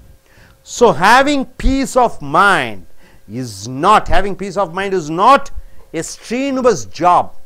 To have a mind, peace of mind is not a very hard job, sir. Very, very easy. It is an effortless process. No need to give any effort. Don't put any effort. Your mind will get calmed down. So keep your mind cool, keep it cool, and have a great life ahead. So a great life is there, ahead means in front of you. Keep your mind calm, leave it, don't try anything. If you try to, muddy water, if you try to push the mud down, what will happen? Still lot of mud will come. So try to leave your mind as it is. Sooner or later it will calm down after some time. Then after that, when the mind is in troubled state, don't try to take any decisions. You just go, sit there quietly. After some time it settles down. Hope you are able to understand. I request this gentleman to come forward and tell me what you are able to understand. Please come, sir. Come, sir. Come. We don't have enough time. Yes. Start telling what you are able to understand. Don't read it. Just tell what you are able to understand. Even if it is few words, it's all right. Yes, start, sir. Once Buddha was traveling a few of followers. While passing the lake, Buddha told one of his disciples, "I am thirsty, to get some water from the lake." The disciple walked up the lake. At the moment, a bull cart started crossing the lake.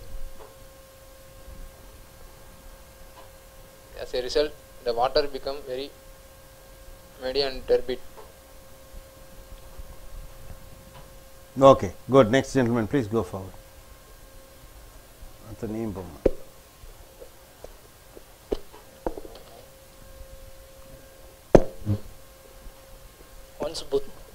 Once Buddha was traveling with his followers. While passing the lake, Buddha asked the water from the lake. Asked the discipline to bring the water for me. At the moment, bull cart crossing the water will still muddy and turbid. Disciple thought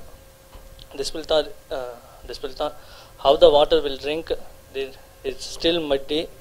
How I got to give Buddha. I thought so. I come back to the Buddha. Say the water is not fit to drink.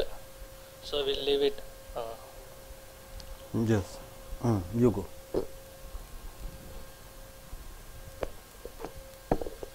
Once Buddha was traveling a few his followers. The path particular, yes. Buddha told one of the displays tree. Bulked cart started crossing through the lake. Mud is up, down, the water upside. Sometime mud is settled down, time half an hour. Next 30.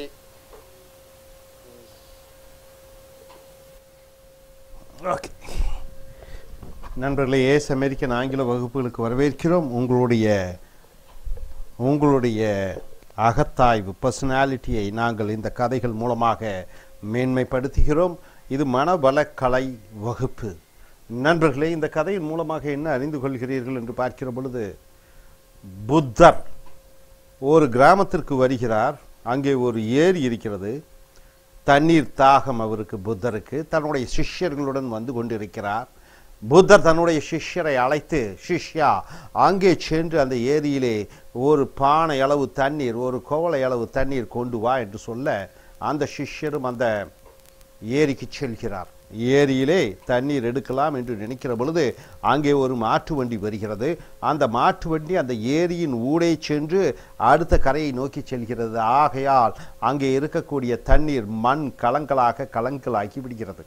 So இந்த சிஷ்யன் ஏமாற்றத்துடன் புத்தரிடம் வந்து சொல்கிறார், ஐயா, நான் தண்ணீர் எடுக்க சென்றேன், அங்கே மண் கலங்களாக இருக்கிறது என்று சொல்ல, புத்தா மறுபடியும் திரும்பி சென்று தண்ணீர் கொண்டு வா என்று சொல்ல, மறுபடியும் சிஷ்யன் அங்கே செல்கிறார். தண்ணீர் மறுபடியும் கலங்களாக இருக்கிறது. அவருக்கு அந்த ஞானமோ அறிவோ இல்லை.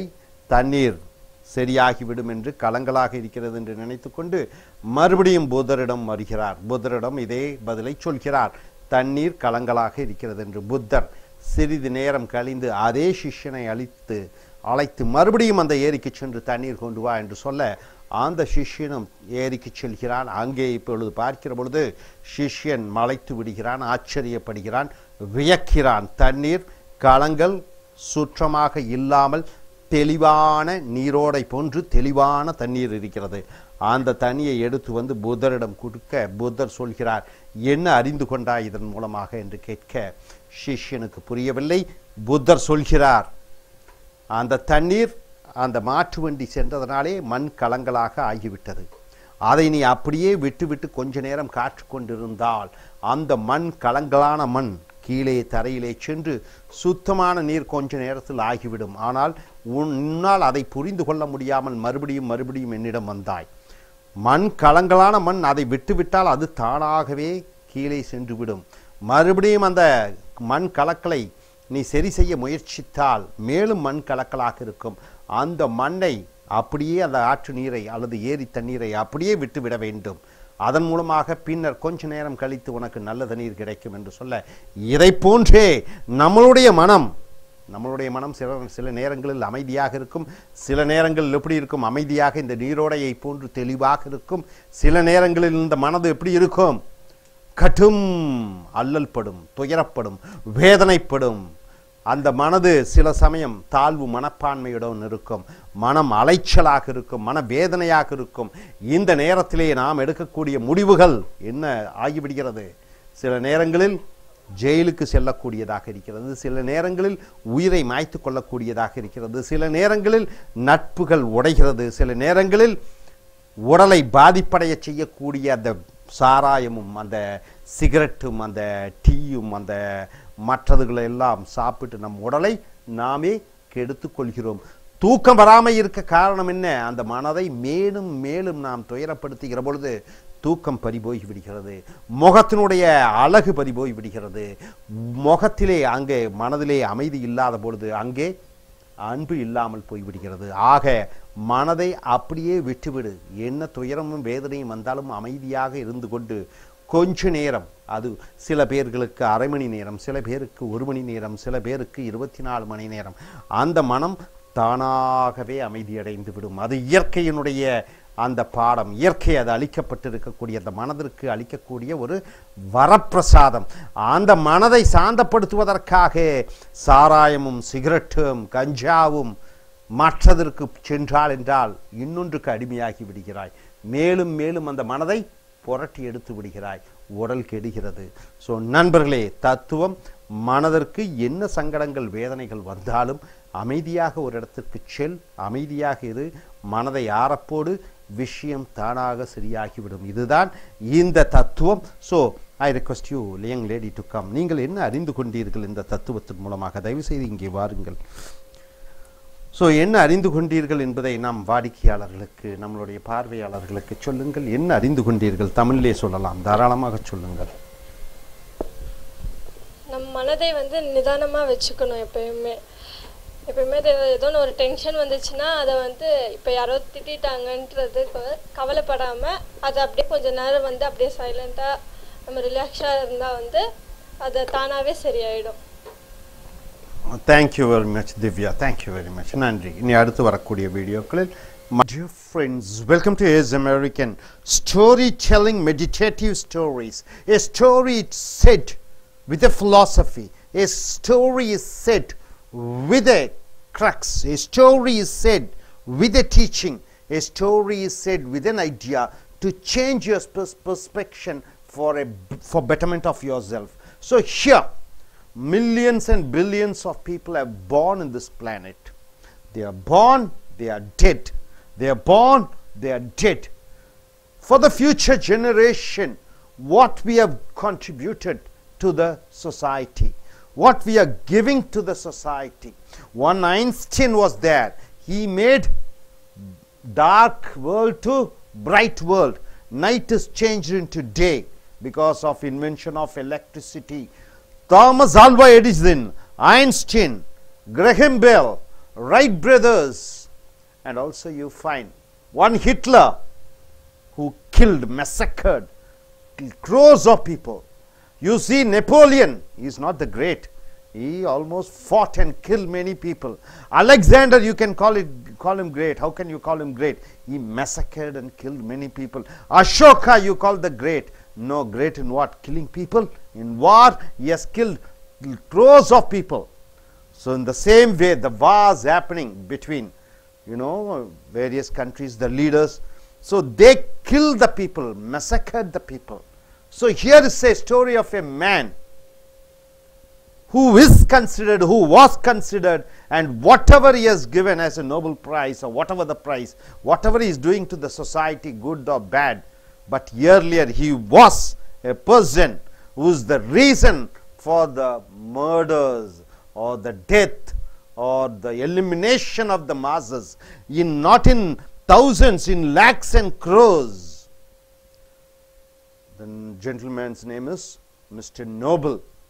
Everybody are proud about getting a Nobel Prize, but behind the name Nobel, who is it and what is it? Who is this person Nobel is all about? So he says with an example how a person should live and what the society shouldn't think and what ways the society shouldn't think bad about him. So he wants to do something to the society because of his guilty consciousness. He has done something terrible to the society. So dear friends, short story of Alfred Nobel, the founder of the Nobel Prize. Everybody must be knowing about the Nobel and Nobel Prize, isn't it? So could you tell any Indian who has got Nobel Prize? Mr. Rabindranath Tagore, Chandrasekhar, Mr. Sir Z.V. Raman, Mother, then anybody? Mother Teresa for Nobel Prize, anybody? In India? Ramakrishnan, then. So nearly 6 to 7 people have got, what is that, Nobel Prize. Amrita Sen, right? So here, how would you like to be remembered? After you leave this planet, just like that you want to come, eat, enjoy and marry and go. How should you be remembered in this planet after your death? What are the stories that are unique to you? What is something special about you, Preeti, special about you, man? What is that? Simply you came here for eating and sleeping and dancing. What values would you like to pass on? What are the values which you would like to pass on? Mahatma Gandhi passed a value. What is it? Non-violence. MGR passed a value. What is this? Consideration for the poor people, noon meal scheme. Kamaraj passed a value. What is it? Giving education for all the masses. So each one has given some contribution to the society. They are remembered for their special values. So what is the value which you like to give to the society? How would you like to be remembered? After 100 years ago, about 100 years ago, this is 2016, before, nearly 115 years back, a man looked at the morning newspaper. He looked at the morning newspaper and to his surprise and horror, read his name in the obituary. What do you mean by obituary? The column where the dead people's photograph is put on and some good words are being told about them, right? So obituary notice, his name was there. He is living alive and he sees his photograph and his name. The newspaper had reported the death of the wrong person. Alfred Noble he is the person, but some other person's name Alfred Noble is there. By mistake they have made. His first response was shock. He was shocked. Am I here or there? Am I really here, living in the paper, or I am living in the newspaper? Death. When he regained his composure, composure means what? When he was able to get back his balance, his second thought was to find out what people had said about him. So first, this is what the thing. Second, he wants to know what the people are thinking about him. The obituary read, what did the obituary read? Dynamite King dies. What do you mean by dynamite? Anybody? See, if Michael Jackson dies, what they say? The king of dance died, isn't it? If he died, of course, right? If Diana died, what did they say? The queen of love has died. So the king of dynamite, dynamite means what? The bomb, bombardment, right? You keep the dynamite, lakhs of people die, right? That is the power of the dynamite. So who is the founder of the dynamite? Mr. Alfred Noble. So Alfred Noble, the dynamite king, dies. This is what the obituary notice has read. And also he was the merchant of death. What do you mean by merchant of death? Wonderful word. He was the broker for death. He was an agent for death.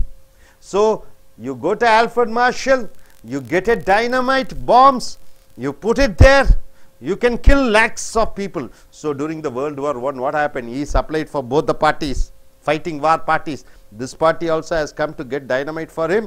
The person who is fighting also got the dynamite from him. Both were putting the same dynamites of Alfred Noble. So he was the merchant of death. This man was the inventor of dynamite. And when he read the words merchant of death, he asked himself a question. What did he ask? Oh God, am I the merchant of death? Am I the responsibility of lakhs of death occurring during the World War? Guilty conscience starts pricking him. Is this how I am going to be remembered? Is this how I am going to be remembered? Is this how my grandchildren are going to speak about me? He got in touch with his feelings. He got touch with his feelings, you know, a connection with the feelings, and decided that this was not the way he wanted to be remembered. He thought, okay, from now on, definitely no, I don't want to be remembered as merchant of death. I don't want to be remembered as a person who kills people using my invention. What is that? Dynamite. So from that day on, he started working towards peace. From that day, he started working peace, peace, peace. What do you mean by peace? No war, no fight. So he tried his best to bring peace. His name was Alfred Noble, and he is remembered today by the great Nobel Prize, right? Great Nobel Prize.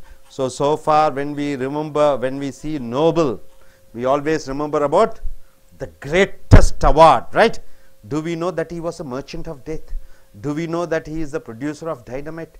Do we know that earning money through producing ammunition, arms, dynamites, he became the world's richest person? Do we know? We don't know anything about that. We simply know the Nobel Prize. But see, who is the person who has created Nobel Peace Prize? Because of his guilty conscience, because of his thinking that in future people shouldn't remember me by the name of merchant of death. Alfred Nobel, 1833 to 1896 he died. Since 1901, the Nobel Prize has been honoring men and women from all corners of the globe. So he lived 1833, 1896. He wrote a will that all his wealth will be going for Nobel Foundation to give awards and rewards and prizes for the people who do great contribution for the peace, who do great contribution for science, medicine,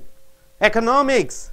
And the Nobel Prize has been honoring men and women from all corners of the globe for outstanding achievements in physics. What is physics? It is mechanism, right?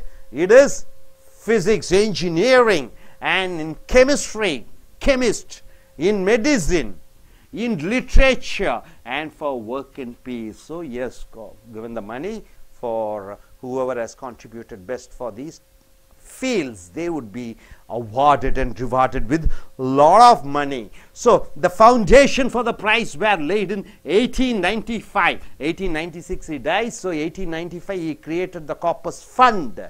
When Alfred Nobel wrote his last will, what do you mean by will? The document which he writes that after his death, how the money which he has earned should go, leaving much of his wealth to establishments of the Nobel Prize. What do you mean by establishment?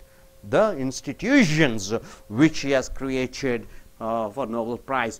Just as Alfred Nobel got in touch with his feelings, so he got touch with his feelings, right? A connection with his feelings. Only when you get connected with your feelings, you become a changed personality, right? When you get connection with the feeling, then you become a better person. Are you connected with the feelings?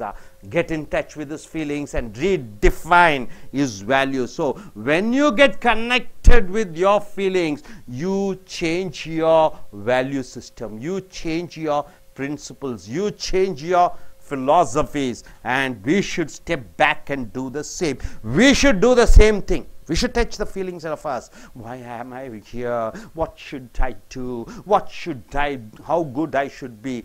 How much happiness should I give to others? So you should create certain values. So far your values is different, but when you come to have a connection with the feelings, your values can be redefined. What's your legacy? What's your legacy? What do you plan to give it to your future generation? Maybe your son and daughter, maybe your grandson, great grandson. What they what you want to give to them? How would you like to be remembered? How would you like to be remembered? Will you be spoken well of?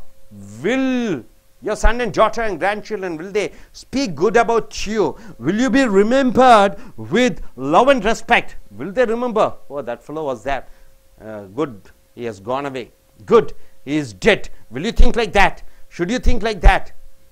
So will you be missed? I miss you. What do you mean by I miss you? No way I can connect you. I love to be with you, but I missed you. In messages you write, I miss you, I miss you, I miss you. I miss you means what? No way that you can get back the loved ones. You have missed already. That's all over.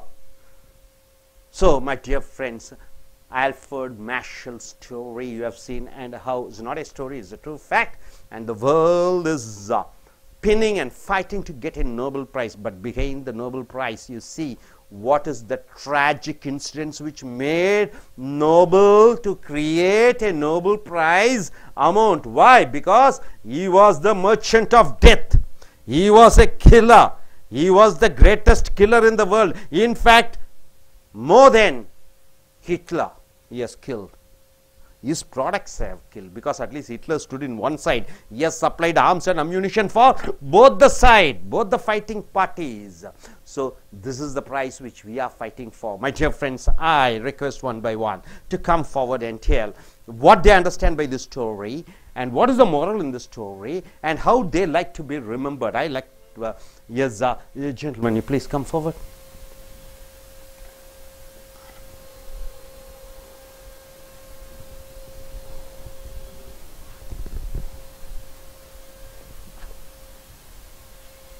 Look at the camera, look at the camera.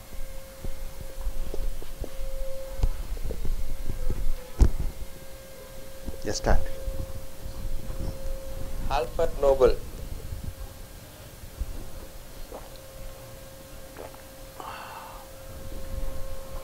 About 100 years ago, a man. Look at the camera and say what you understand. General. Generally, you say. Alfred Nobel. He he is the inventor of dynamite. He distribute both sides the dynamite, and he killed more than of people than Hitler. But he only inventor of Nobel Prize. And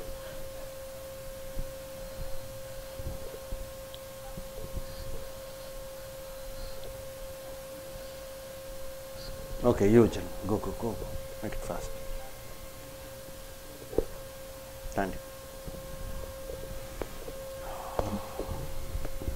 Alfred Nobel.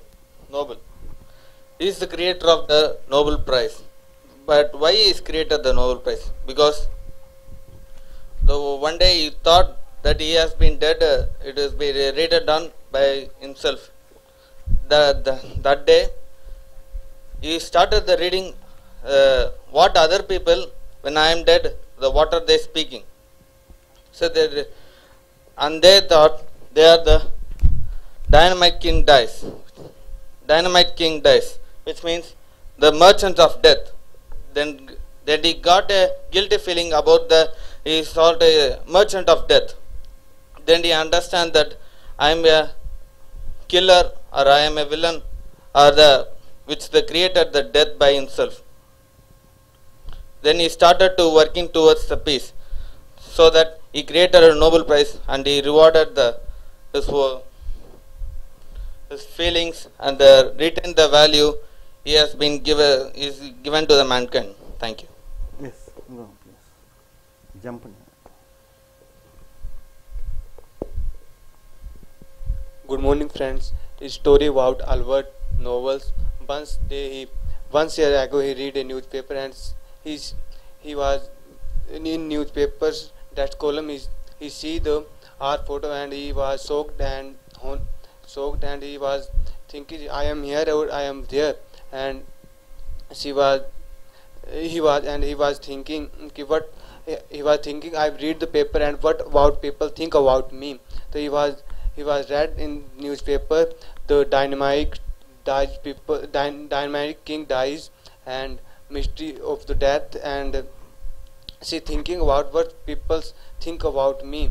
So he was now that day she decide he working for the peace, and in 1981 the honoring of the honors the Nobel Prize to the physics, chemistry, and for the work for the peace. And he was finding in 1895, and she was now in remember nowadays Alfred Nobel's Prize, and okay, good.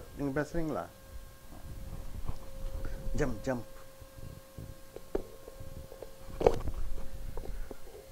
நண்பர்களே, as American ஆங்கில வகுப்புகளுடைய இந்த கதை தத்துவங்கள் மூலமாக கதை சொல்லக்கூடிய வகுப்புகளுக்கு வரவேற்கிறோம். உங்களுடைய கதை நம்பர் 25. ஒரு மனிதன் இறந்தவுடன் அவன் கல்லறையிலே என்ன எழுதப்பட வேண்டும்? ஒரு கொலைகாரனா, பாவப்பட்டவனா, இவன் நாட்டுக்கு பல துரோகங்கள் செய்தவனா, இல்லை இவன் நல்லவனா, என்னவென்று எழுத வேண்டும்? அவன் கல்லறையிலே எழுதப்படக்கூடிய வாசகங்கள். ஆல்ஃபிரட் நோபல் என்பவர் உலகத்திலே தலை சிறந்த யார் அவர்? ஒரு அணு குண்டுகளும் டைனமைட் என்று சொல்லக்கூடிய வெடி மருந்துகளையும் உலகத்திலே அதிக அளவில் உற்பத்தி பண்ணக்கூடியவர் தான் இந்த ஆல்ஃபிரட் நோபல். அனைவருக்கும் ஆல்ஃபிரட் நோபல் என்றால் நோபல் பரிசு என்று நாம் நினைத்துக் கொள்கிறோம்.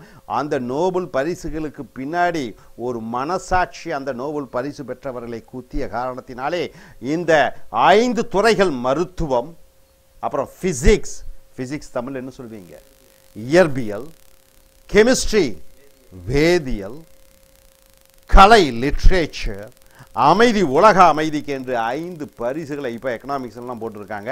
இந்த 6 பரிசுகளை அவர் உருவாக்கினார்.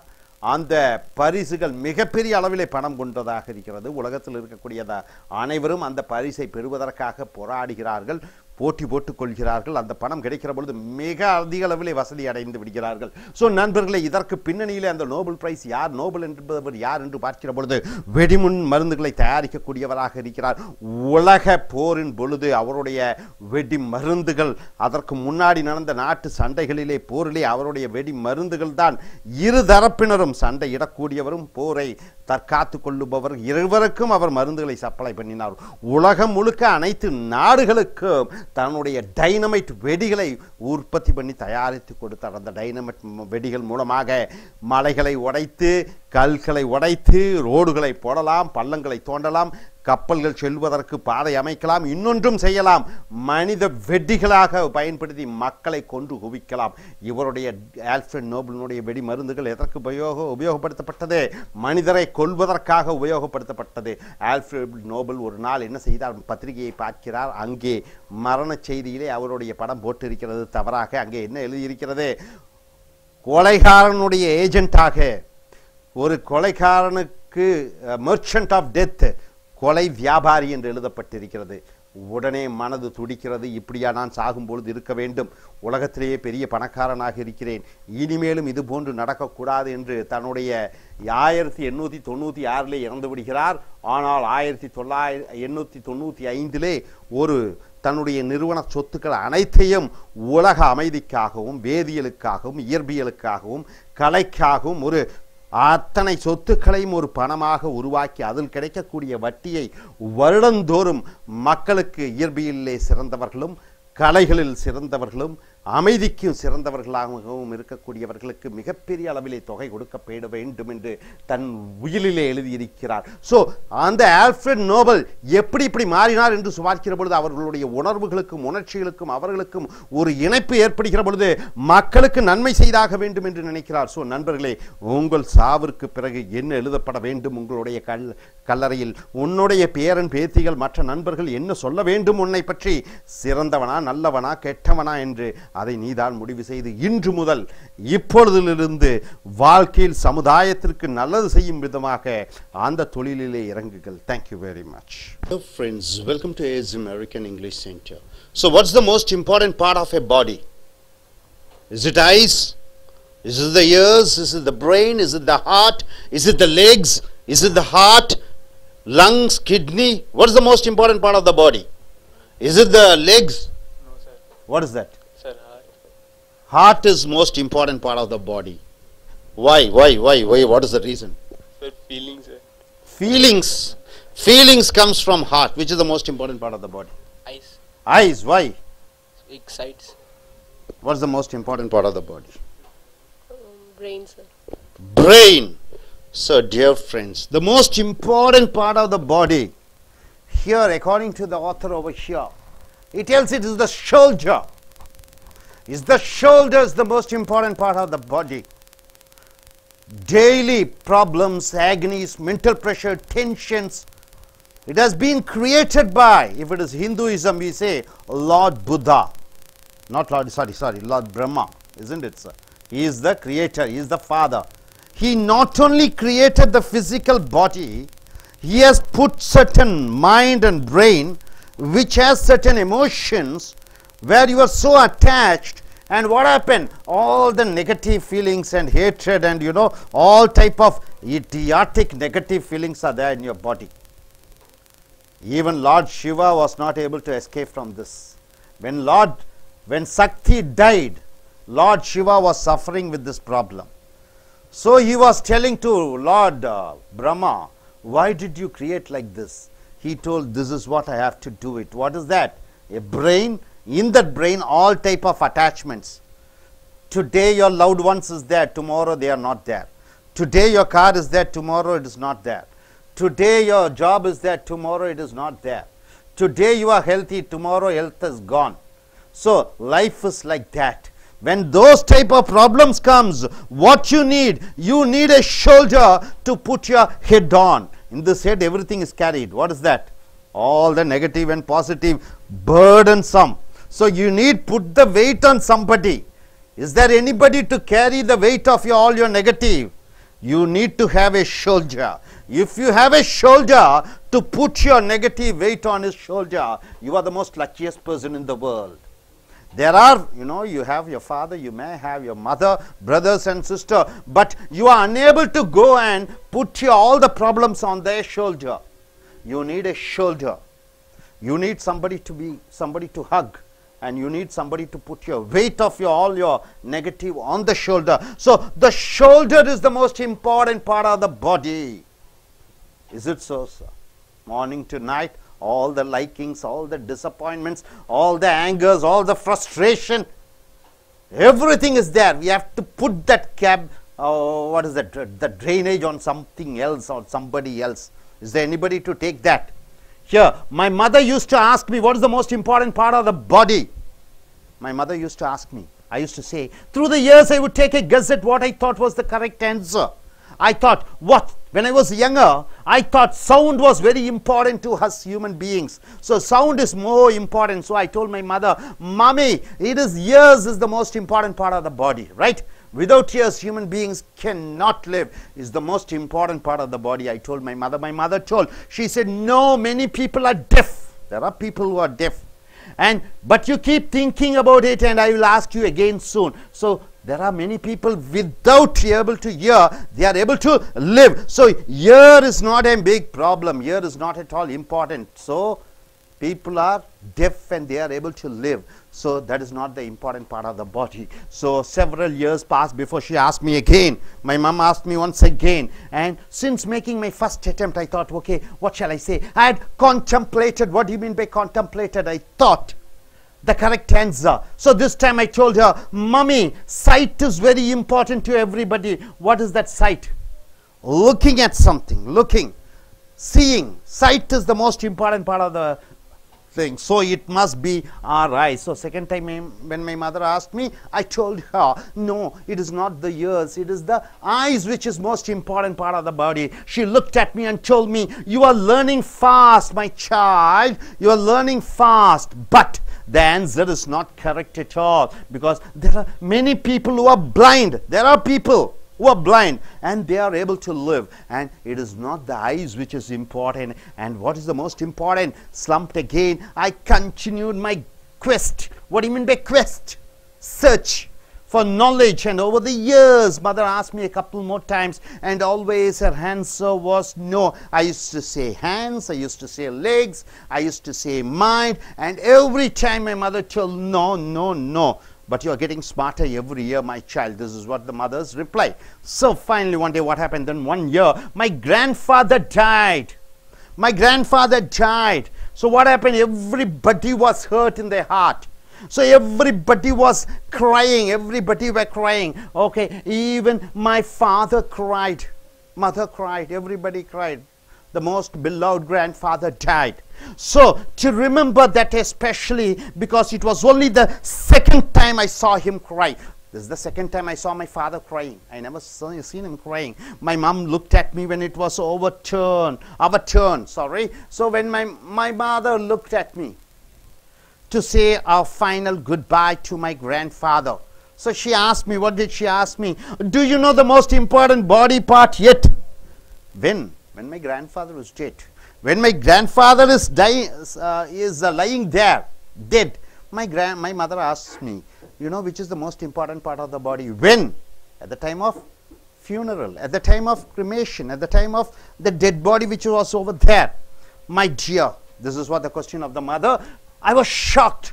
God, when she asked me this, now I always thought this was a game between her and me. I always thought, okay, she's asking question, which part is the most important? I say and answer. So I thought it was a game. But she saw the confusion on my face and told me, what did she tell me? This question is very important. This is a very important question.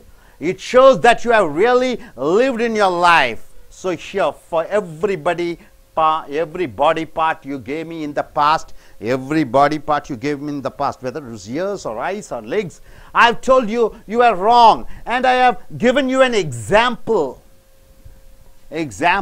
Why? And I also told why that is not the important part of the body. But today is the day you need to learn this. What should you learn? Important lesson. She looked down at me as only a mother can. She looked at me as how a mother can. And I saw her eyes well up. Well up means what?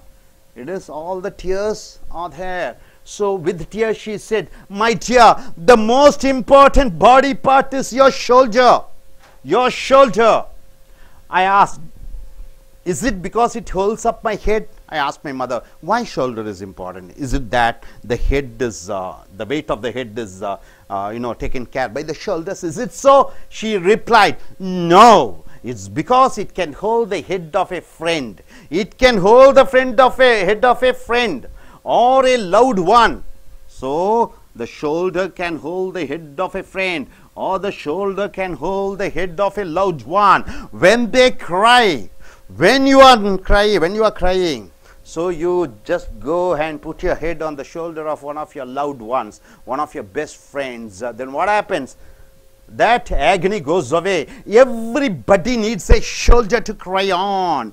Everybody needs a shoulder to cry on, right, sir? So here, sometime in life, my dear, I only hope that you have enough love and friends. I want you to have enough and more friends where you can put your head on their shoulder. I need you to have enough and more friends who can give their shoulder to you, right? That you will always have a shoulder to cry on when you need it. So whenever you want to cry, I want you to have friends who are ready to give their shoulder to you.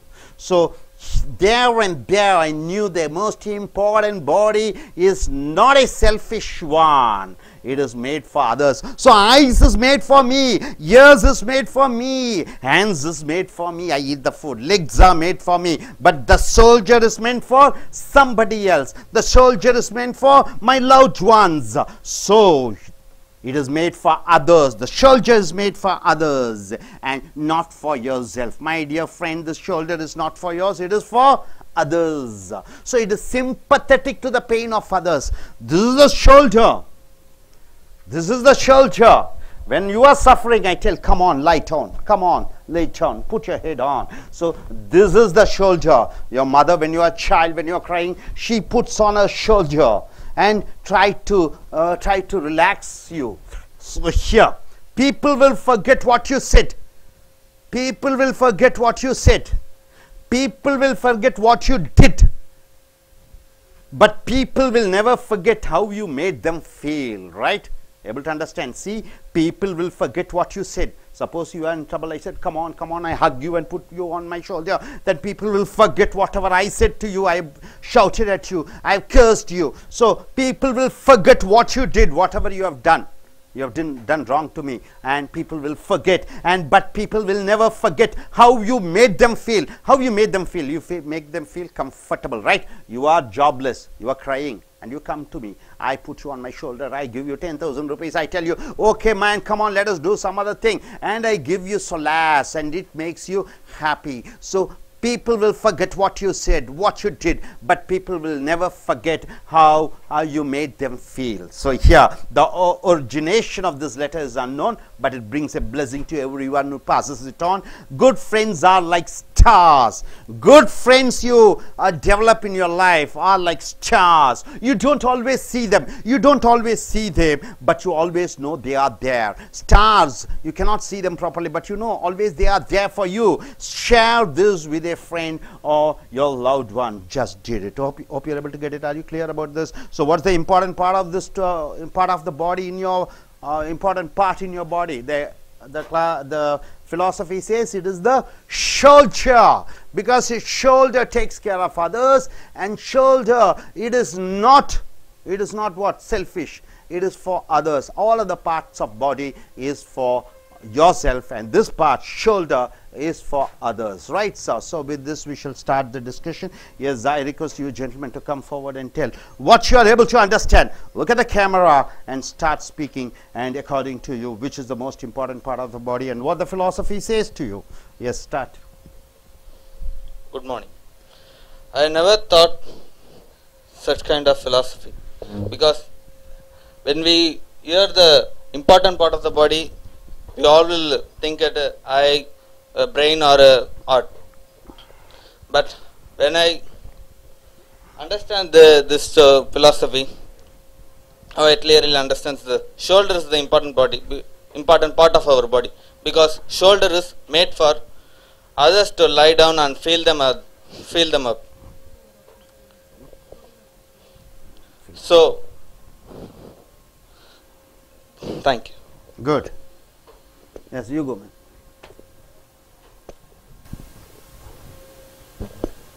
Hi friends, the story says about what we are is not mind what we are, whom we are, is we physically challenged or something what we are, but how we behave with others and what thing we make in their life is important. So just be friendly with others and be a loud one for others. Come. Give the mic to him.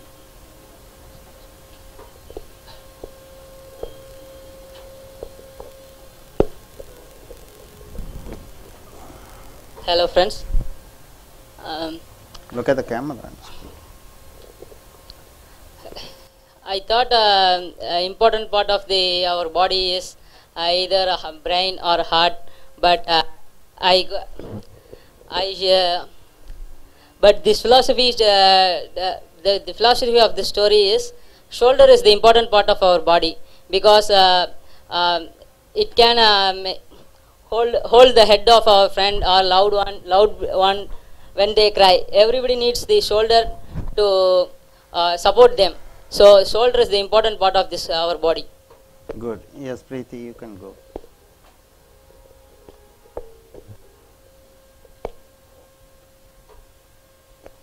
Good morning. The story tells that shoulder is the most important part of the body. What I understand from this is it is because shoulder is the most important part of the body. It is because it serves others more than us. It helps us only in holding our head, but for others it helps in when they cry, our shoulder will help them to lie on us, and it gives what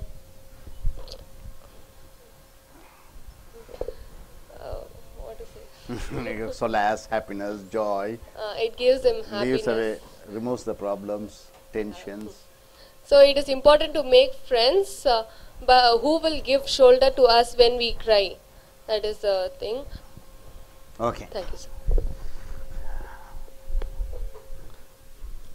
Dear friends, it is yes, as we have seen, the shoulder is the most important. See, have you gone to a funeral in a village or a town? You can find a lot of people, you know, sitting and crying. All the women, in fact, women folks, they put their head on others' shoulders and they cry. You know, the pillow, it takes the weight of your head. Head is not an ordinary thing. Head, all type of negative and positive, it is nearly 1,000 tons and more weight is there in your head that pillow is carrying. So all the problems are shared when you put your head on somebody's shoulder. Do you have anybody to put your shoulder on? If it is female, it is very good. If it is male, female. If it is male, fantastic. You are luckiest person. Do you have any female to put your head on their shoulder? Nobody. No. Nobody. No. Then still you have not found somebody. Yes. You. Nobody. Yes. That's the reason why people get married. So you can put your head on their shoulder. And of course, if it is too burdensome, then they will go away. If it is okay, mild is fine. Okay, நண்பர்களே, ace American ஆங்கில வகுப்புகளுக்கு வரவேற்கிறோம். Short stories. இந்த கதையினுடைய தத்துவம், உடலிலே எது முக்கியமான பாகம்? கண்களா, காதுகளா, கைகளா, வேற என்ன? மூளையா இதயமா என்று பார்க்கிற பொழுது இந்த கதையினுடைய தத்துவம் என்ன சொல்கிறது? இந்த தோள்கள் பறந்து விரிந்த தோள்கள், இந்த பறந்து விரிந்த தோள்களிலே இதுதான் முக்கியமான பாகம். கை, காது, கண், மூக்கு, இதயம் இவை அனைத்தும் நம்மளுடைய சொந்த சுயநலத்திற்காக இருக்கக்கூடிய பாகங்கள். ஆனால் இந்த தோள்கள் மற்றவர்களுக்காக பயன்படுத்தப்படுகிறது. மற்றவர்கள் துயரத்திலும் வேதனையிலும் கவலையிலும் ஏமாற்றத்திலும் இருக்கிற பொழுது அவர்களுக்கு இந்த தோளை கொடுக்கிற பொழுது நீதான் சிறந்த நண்பனாக இருக்கிறாய், நீதான் சிறந்த காதலனாக இருக்கிறாய், நீதான் சிறந்த உறவனாக இருக்கிறாய், தந்தையாக இருக்கிறாய், மகனாக இருக்கிறாய். ஸோ தோள்களை கொடுக்க பழகிக்கொள். அதே போன்று உனக்கு ஏகப்பட்ட நண்பர்கள் இருக்க வேண்டும். அந்த நண்பர்கள் அதிக அளவில் இருக்கிற பொழுது உனக்கு தோள் சாய முடியும், உனக்கு தோள்களை சாய முடியும். இங்கே ஒரு மகள் தன்னுடைய தாயிடம் கேட்கிறாள். என்ன கேட்கிறாள்? உடலிலே எது முக்கியமான பாகம் என்று. முதலிலே என்ன சொல்கிறாள்? காது என்று சொல்கிறாள், இல்லை என்று சொல்ல. கண்கள் என்று சொல்ல, இல்லை என்று சொல்ல. தந்தையார் இறந்து விடுகிறார், அந்த அம்மாவுடைய தந்தையார், அதாவது தாத்தா. அப்பொழுது அந்த அம்மா கேட்கிறார், உடலிலே எது முக்கியமான பாகம் என்று. என்ன சொல்கிறார்? எது முக்கியமான பாகம் என்று. தோள்கள் தான் சிறந்த முக்கியமான பாகம். ஏனென்றால் தோள்கள் தான் மற்றவர்களுடைய வேதனைகளை, மற்றவர்களுடைய கவலைகளை சாய்த்து வைக்கக்கூடிய, தாளாட்டக்கூடிய இடமாக இருக்கிறது. சிறு குழந்தையாக இருக்கிற பொழுது உன்னை உன் தாயார் தோளிலே சுமந்தார்கள். அந்த தோல் அதனுடைய முக்கியத்துவம், தோளினுடைய முக்கியத்துவம் அதற்கு எந்த உடல் பாகங்களும் ஈடு. Friends, welcome to American English. Dear folks, this is a very important story. God has created, that's what it stated. God has created male and female, man and women, opposite gender, right? If it is a cow, it's a bull. So each is created in pairs, number one. So the female part or the feminine gender, what they do, God has given them enough and more strength.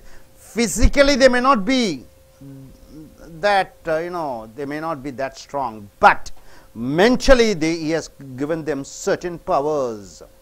See, for example, a hen, if a eagle tries to take the chicken from the, it comes to take it, this particular, what is that, hen, it will try to fly. On ordinary times it will fly up to maybe 2 feet or 1 feet, that's all. This time it jumps up to 20 feet or 30 feet. It will have the power to attack whoever tries to kill that chicken. So that is the power of women. And love, something which God has given to them.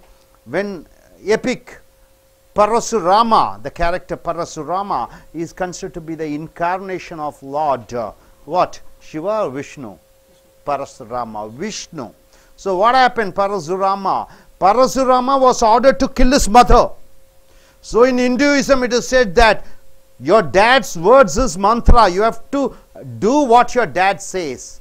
And he says, kill your mother. He loved his mother, but still he took a sickle and he chopped the head of his mother, Parasurama. He is considered to be the Lord incarnation. So the mother's head rolled down. It was lying there. That time he was about to tremble. Then mother said, the head alone is there. She is saying, son, take care of it. You are going to fall. Be careful, be careful. That is the love the mother has towards the son, towards her son and daughter. So my dear friends, see here the story or the moral of the story, which says why women cry. A little boy asked his mother, why are you crying? Mother, why do you cry? Why are you crying? Because I am a woman. Who says? The woman says, I am a woman. So she told him, I don't understand. Who said? He said, his mom just hugged him and said, and you never will. So this boy asking, why mother, why do you want to cry? And she says, yes, I am a woman. And he says, I don't understand. And she says, mother says, and you'll never understand. Later the little boy asked his father, why does mother seem to cry for no reason? So the boy asked his father, why mummy always cries? For no reason at all she cries. And he says, father says, all women cry for no reason. All women, they cry for no reason at all, was all his dad could say. The little boy grew up. He became older and became a man, still wondering why women cry. This is the nagging question which keeps on asking him from his young days. So after grown up also he is asking why women cry. Finally he put in a call to God. He telephoned to God. God, when he got on the phone, telephone, Lord Shiva or Lord Vishnu or Lord Brahma or Lord Christ or whoever it is, Allah, he asked, God, why do women cry so easily? He asked God. And God replied, when I made the women, what happened? She had to be special. When I created man, okay, fine. But when I want to create women, she must be very special one. So what did I do? I made her shoulders strong enough. The shoulders are very strong enough to carry the weight of the world. So the entire world should be carried on her shoulders. Yet she should be gentle. She should have the weight to carry the world. Not only the world, she should be gentle enough to give comfort. She has to give comfort to whoever loves her. I gave her an inner strength to endure childbirth. You know, childbirth is considered to be once again life for a woman, right? So she gives birth to a child. She takes the child, keeps it in her 10 months in her womb. Then after that she releases the child. So I have given the strength, power to carry the life in her stomach for 10 months and give birth to a child. That is the power which I have given to her. And the rejection that many times comes from her children. So she gives birth to children. Earlier days they used to have 5, 10. Now 1 or 2. Even now she puts all her love and affection towards her children, and they reject. And if they reject, she should be able to tolerate. So I gave her power of that also. So next I gave her a hardness that allows her to keep going when everything else gives up. When everyone gives up. Her husband cheats, her son cheats, her father cheats, when society cheats, when everybody cheats her, still she should be able to withstand the power, right? That's what's happening. People cheat women. In fact, 90% of the people who cheat the women are their best loved ones, their best relatives, their lovers, their best known persons. They are the people who are cheating. It is not the stranger who comes and cheats a woman. It is their loved ones they cheat. When they cheat her, I gave her power to withstand and take care of her family. Still after all the problem, she should take care of her family, her father-in-law, brother-in-law, her husband, whoever says an insult, sister-in-law. Still she should be able to tolerate and adjust and live through sickness and fatigue without complaining. So all type of problem, health problem, all type of issues. When the daughter is not feeling well, she invests money. When the son is not feeling well, husband is not feeling well, she works hard and gives the money to him or her, and takes care of the children.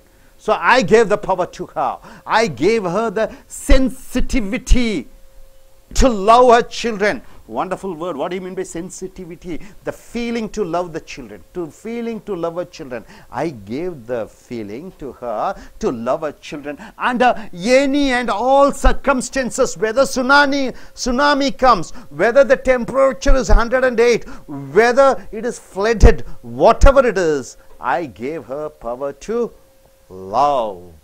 Even when a child has hurt her very badly, even when the son or daughter insults the mother, insults the girl, even then I gave her the power to stand. I gave her strength to carry her husband through his faults. Husband may be a drunkard, husband may be a smoker, husband may be a sadist, husband may be whatever it is.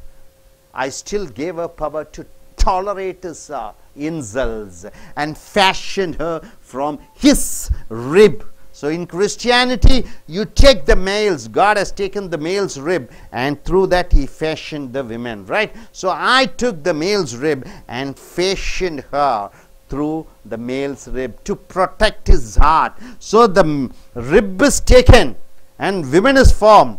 This women form is to take care of the male's heart, So I gave her wisdom. Wisdom means what? Knowledge. To know that a good husband never hurts his wife. I indirectly gave one other thing. Husband will always insult his wife.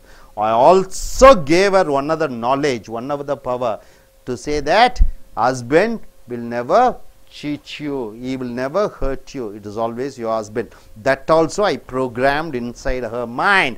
But sometimes tests her strengths and her resolve to stand beside him unfaltering. So lot of pressure will be there, lot of problem is there, will be there. There the women should stand with her husband. So I have programmed her in such a way, lot of problems will be there. Sometimes it will be a testing period for there. She may go to her mother-in-law's house, she may go somewhere, she may apply for divorce, but once again she comes back. That is the program I have made to her. And finally I gave her a tear to shed. One of the important gift I gave to her is tear to shed, tears to shed. Right? This is hers exclusively. This is meant only for women, not for men. That's why they say, why you are a boy, why do you want to cry? You are a man, why do you want to cry? You are a woman, she cries because it is the God's gift to her. It is the God's blessings to her. It is the God's empowerment to her. Tears. Man shouldn't cry, women cries, right? So use whenever it is needed. So cry, cry, cry. It is the blessings to be given to womanhood, right? Here, you see, my son, said God, the beauty of a woman is not in the clothes she wears. You wear jeans, tops, frock, silk sarees. It is not in the dress. It is not in the figure, 32, 36 or whatever it is she carries, the figure, or the way she combs her hair. She has a lot of hair, like, you know, like a cloud. Not that also. Her hair. The beauty of a woman must be seen in her eyes. The beauty is always in the women's eyes. What is there in the eyes? Because what is there? That is the doorway to a heart.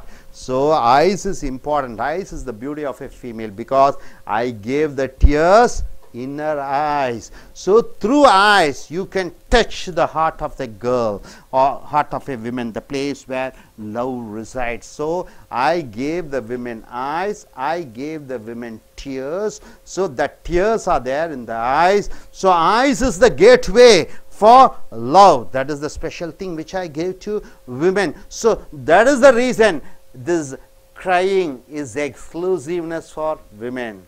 So this is why they cry. Let they cry. This is what the philosophy is all about. I request this gentleman to come forward and tell what he is able to understand. Please come, sir. Please come, come, come. You're supposed to come. You're supposed to come. 1 minute. That mic, that battery. So this is what you have to come forward and say. What do you understand by this philosophy? This philosophy says why women cry, right, sir? What is your explanation? And why boys, they don't cry? Yes, please come forward and tell. Look at the camera.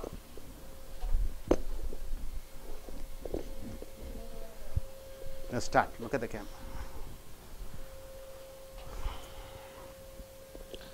Why women cry? It's also a new philosophy to me, because I never thought that the woman cry is very sensitive. The why they cry, because of their feeling or intense or shouting by the husbands or the boss or any relatives or anything. But the God gave the power to flow by the tears, to forget the tensions by given by the husbands or the boss or relatives, which is given to the woman. Because they cry, they lost the fears, and they become very strong. Thank you. Okay. Yes, you. Stand. Yes. Women cries because women used to cry because they are very sensitive. But in case of boys, they are very simple. Whatever you say, they will never mind. But women, they feel a lot about that. Okay, you.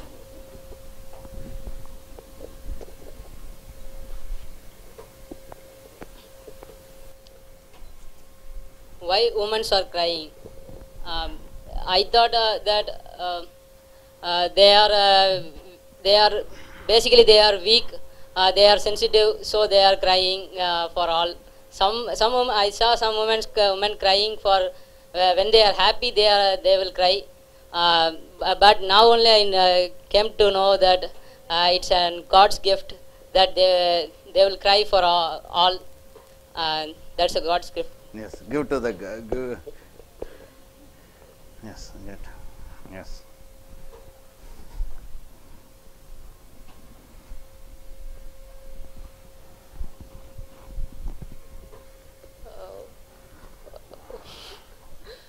Why women cry? I would like to quote. I would like to say a quote. Cry as much as you can, so that you don't cry again for the same reason. So women are gifted with a talent of crying that men don't have. That's it. Good. Come.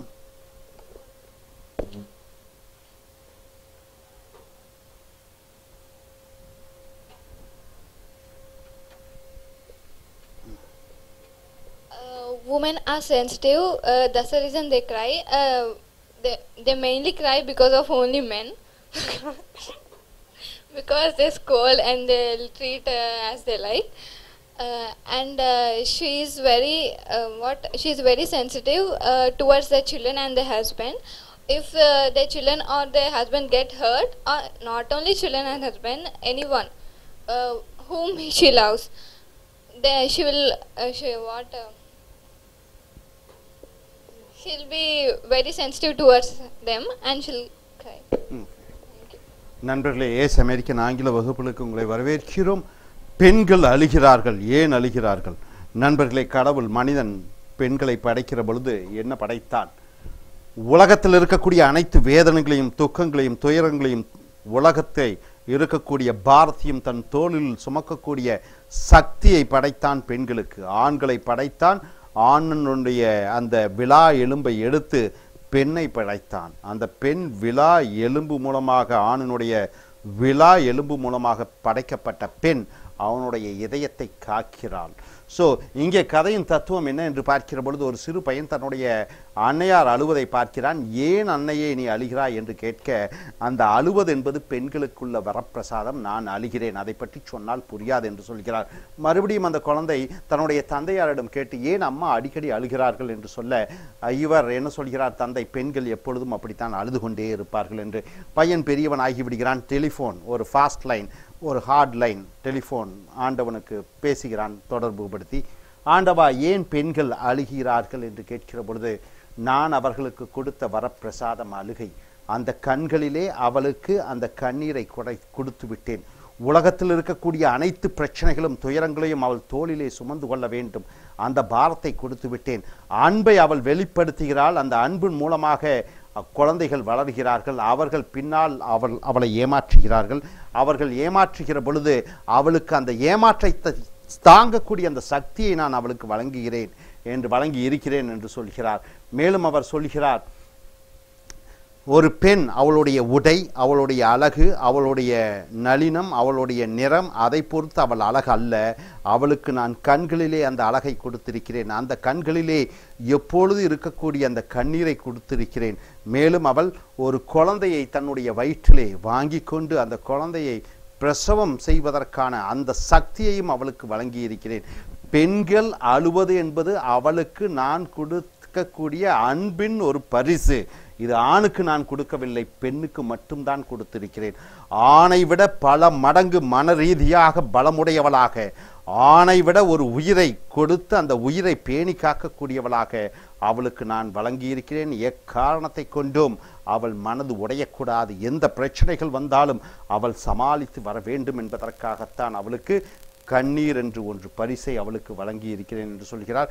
Parasuramar என்ன ஆகிவிட்டது, அவர் தன்னுடைய தந்தையாரனுடைய சொல்படி தன்னுடைய அன்னையாரனுடைய கழுத்தை வெட்டுகிறார். அன்னை தலை சாய்ந்து கீழே கெடுக்கிறாள்.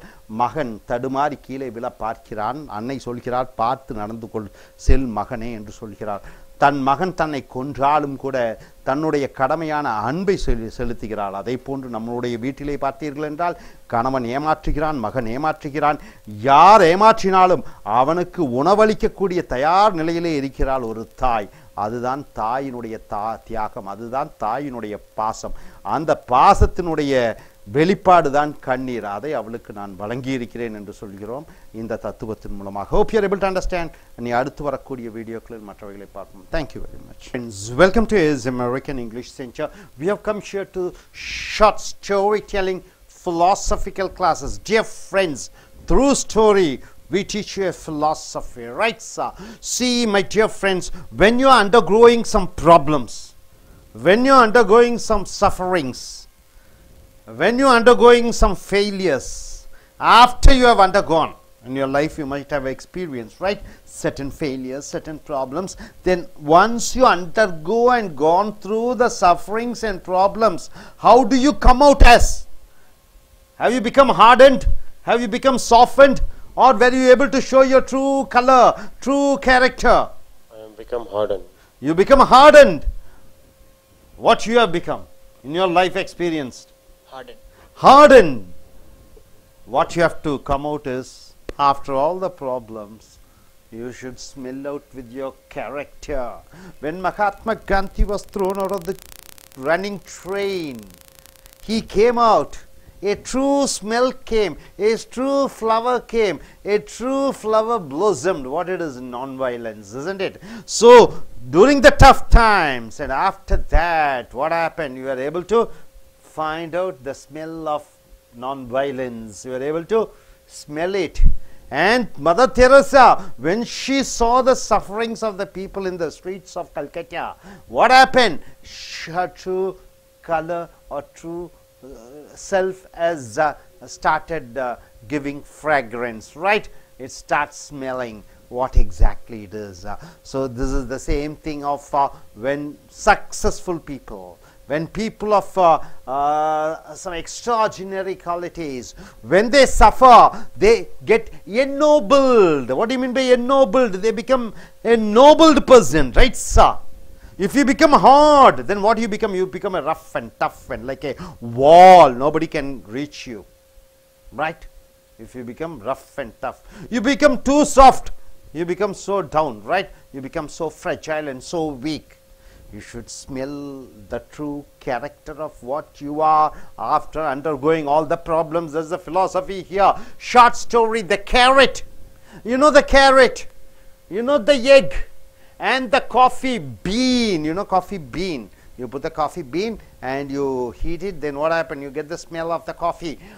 Which one you are? Moral of the story, life is all about learning, isn't it? Life means what? Living. Living means what? Learning. Learning means what? Making you a better person or worst person. So life is all about learning. Adapting means what? You are taking certain things and converting, changing. So life is about learning, adopting and converting. You convert into a different person, right sir? So young women went to her mother and told her about her life and how things were so hard for her. So young women, 20 years old, she went to her mother and told, mother, I have a lot of problems. She didn't know how she was going to make it and wanted to give up. So she told her, I don't know how I am going to cope up. I am going to give up. Give up means what? I'm going to cancel it off, right? Maybe she has started a business, maybe she has gone for a job, maybe she had a relationship which is so severe to tolerate, she wants to give up. She was tired of fighting and struggling. She was so tired of fighting and struggling. Maybe a married life, right? Where relationship, husband is always torturing or something like that. It seemed that as one problem was solved, one problem is solved, what happened? A new one arises, right? A new one arose, right? After one problem, a new one arose. Her mother took her to the kitchen. She filled three pots with water. So mother took the daughter to the kitchen and she filled 3 pots with water and placed each on a high fire, right? High fire, 3 on the fire, 3 pots. Soon the pots came to boil. Boiling point has reached. 100 degrees Celsius, isn't it? In the first, she placed carrot. In the first pot, she put vessel, carrot. In the second, she placed eggs, right? First carrot, second eggs. In the last, she placed ground coffee beans, right? So mother, daughter has problem. She comes to the mother. She told she's not able to cope up. Then mother takes her to the kitchen, takes 3 pots and fills water, and she places on fire 3 pots, right? And it reached to a point of boiling point. In one pot she puts what? Carrot. Then another pot she puts what? Egg. And another pot she puts ground coffee beans. So she let them sit and boil. Okay, let them settle and get them boiled without saying a word. In about 20 minutes, it took 20 minutes, so she turned off the burners. All 3 she put off the burners, right? Then she fished the carrots out. She took the carrots out and placed them on a bowl, right? On a bowl. Placed them on a bowl, right? She took the carrots and put them on the bowl. Then what happened? She pulled the eggs, took the eggs and placed them in a bowl, right? Second bowl. Then she ladled the coffee out. She took the coffee and placed it in a bowl, right? Turning to her daughter, she asked, tell me, what do you see? Next thing, what happens? After the carrot and the egg and the coffee burn was put on the boiling point, reached the boiling point in the vessel, then what happened? 20 minutes after that, she took it and kept it in all 3 bowls, right? She asked the daughter, what do you see? She says, carrot, eggs and coffee. That's what she says. Who says? The daughter says. The young woman replied. The mother brought her closer and asked. She brought the daughter closer and asked her to feel the carrots. Now come on, feel the carrots. How do you feel the carrots? Who asks? The mother asks. And she did and noted that they were soft. So the daughter felt the carrot. She found the carrots were soft. She then asked her to take an egg and break it. So the mother asked, okay, my daughter, take the egg in the second bowl and break it. What did she do? After pulling off the shell, she pulled off the shell. Who pulled off the shell? The daughter. She observed the hard boiled egg. Inside, what happened? The liquid part of the egg changes into hard boiled egg, hard stuff, right? And finally, she asked her daughter to sip the coffee. Come on, my dear darling, sip the coffee, drink the coffee. Then how did she feel, the daughter? The daughter smiled as she tasted its rich aroma. Aroma means what? The smell of the food item. So it was smelling so wonderful. She tasted the coffee. In the one bowl, what it is? It is a carrot. She felt the carrot. It was soft. Carrot before it was hard. Now it has changed into soft. Egg. Before it was inside liquid. Now it has changed into hard. And the third is coffee. What happened? It starts smelling beautiful. This is what this. The daughter then asked, what does it mean, mother? What does it mean, mother? The mother explained that each of these objects had faced the same adversity. What do you mean by adversity, sir? Difficulties, problems, negative things. All the problems are called adversities. So all these 3, carrot, egg and coffee, face the adversity. Through what? What is the adversity? Adversity is the boiling water, right? But each reacted differently. Carrot reacted differently. Egg reacted differently. Coffee, beans reacted differently. The carrot went into strong, hard and unrelenting. So the carrot becomes very strong, right? Is it so? No, the carrot went in strong, hard and unrelenting. However, before it was hard. After putting into the water, what happened? Subject to the boiling water, it softened and became weak, right? Before it was hard. Then after that, what it has become? It has become so soft, weak. It has become weak. The egg had been fragile. What do you mean by fragile? If you put the egg down, what happens? It will break. All the liquid goes off. It's weak, fragile. Its thin outer shell had protected its liquid interior. So inside the egg, what is there? Liquid is there. Liquid is protected by shell, right? Interior. But after sitting through the boiling water, its inside became hardened. So what happened? You put the egg inside the boiling water. What happened? Inside becomes hard and hard. The ground coffee beans were unique. So the ground coffee is something separate, something different. What happened? After they were in the boiling water, they had changed the water. Which are you? The mother asked the daughter. So the coffee powder, when it is put, what happened? It started smelling beautifully, and that coffee you are able to enjoy. So you have become like a coffee. You have become like a coffee, aren't you? This is what the mother asked the daughter. When adversity knocks on your door, when failure comes knocking at your door, how do you respond? How are you going to respond? Are you a carrot? Are you an egg? Are you a coffee bean? What are you going to be? Are you going to be weak? Are you going to be very strong? Are you going to be useful for others and for you? All the undergoings, it is going to be useful for you. That is the coffee. So think of this. Which am I? Am I the carrot? Am I the carrot that seems strong but with pain and adversity? So carrot was strong, because of the pain and adversity it has become soft. Do I wilt and become soft and lose my strength? So I am going to wilt. Wilt means getting wasted and become so soft. Am I the egg? Second is, am I the egg? Am I going to be the egg that starts with a malleable heart? What do you mean by malleable heart? Very soft heart, but changes with the heat. Because of the heat, I became so hard, rough and tough. Am I going to be like that? Did I have a fluid spirit, but after a death, a breakup, or a financial hardship, did I have a fluid spirit? Fluid spirit means what? My spirit has become so weak. After a death means what? Somebody whom I loved the most, my father, mother, brother, sister, my loved ones, husband, wife, lover, somebody after their death have I become so weak. Or after a breakup, relationship breakup, or a financial hardship, you start a business, everything is gone. After that, am I going to be weak? Does my shell look the same? Does my shell look the same? But on the inside am I bitter and tough with a stiff spirit and a hardened heart. So after undergoing all the problems, like the eggs inside, getting inside the boiling water, it becomes hard. Like that have I become so hard and rough and tough. Or third, am I like the coffee bean? Am I like the coffee bean? The bean actually changes the hot water. So what happened? The bean, it is able, hot water is boiling water. The coffee bean was able to change the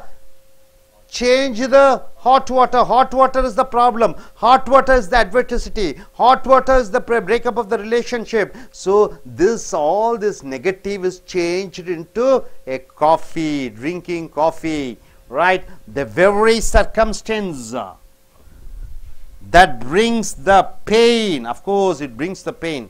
Hot water, boiling water. When the water gets hot, what happened? When the water gets hot, it releases the fragrance and flavor. What do you mean by fragrance? Smell. Flavor means taste. So after the boiling water boils the coffee, it gives beautiful smell and it also gives beautiful taste. If you are like the bean, when things are at their worst, what happened? Suddenly job has gone, suddenly your business is gone, suddenly you met with an accident, suddenly your father is not well, everything is in the bad situation. That time, like a coffee bean, what happened? You are changing the problem into beautiful fragrance and beautiful flavor, right? Flavor, and you get better and change the situation around you. When the hours are the darkest, night times, and trials are their greatest, do you elevate to another level? How do you handle? So which are you, a carrot, an egg, or a coffee bean? So my dear friends, problems knocks at your door in this life. When problem comes, what are you going to be? Are you going to be so soft and weak? Are you going to be rough and tough? Are you going to be make use of the problem for your betterment, right? So suffering ennobles man, right? failures are the stepping stones, right? So this is the philosophy which says, when problem comes, I take the problem as a challenge and I change myself. The problem is a challenge for me.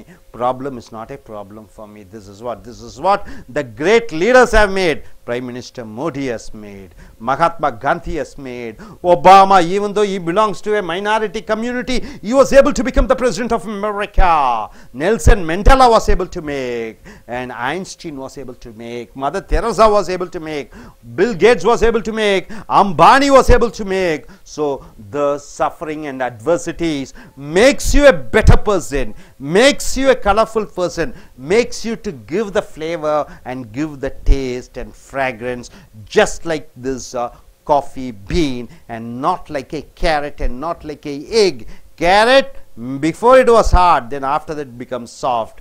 Egg, before it was soft, after that it becomes hard. But coffee bean, it was able to use the adversity and gives the fragrance and flavor, right? So I hope you are able to understand. I request this gentleman to come forward and tell me what you are able to understand with the philosophy, and after that you gentlemen tell the philosophy, tell your real life experience also, if you have undergone any experience, undergone any turbulence in your life, how you are able to come out of this turbulence. Yes, look at the camera and speak.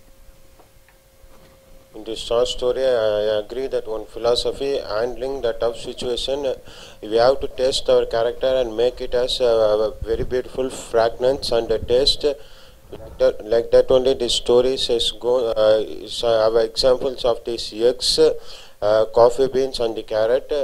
In our own life, I faced some failures during my college time, like CA exams, that and all. That time I feel frustrated and become hardened. So only I can't able to go more forward steps.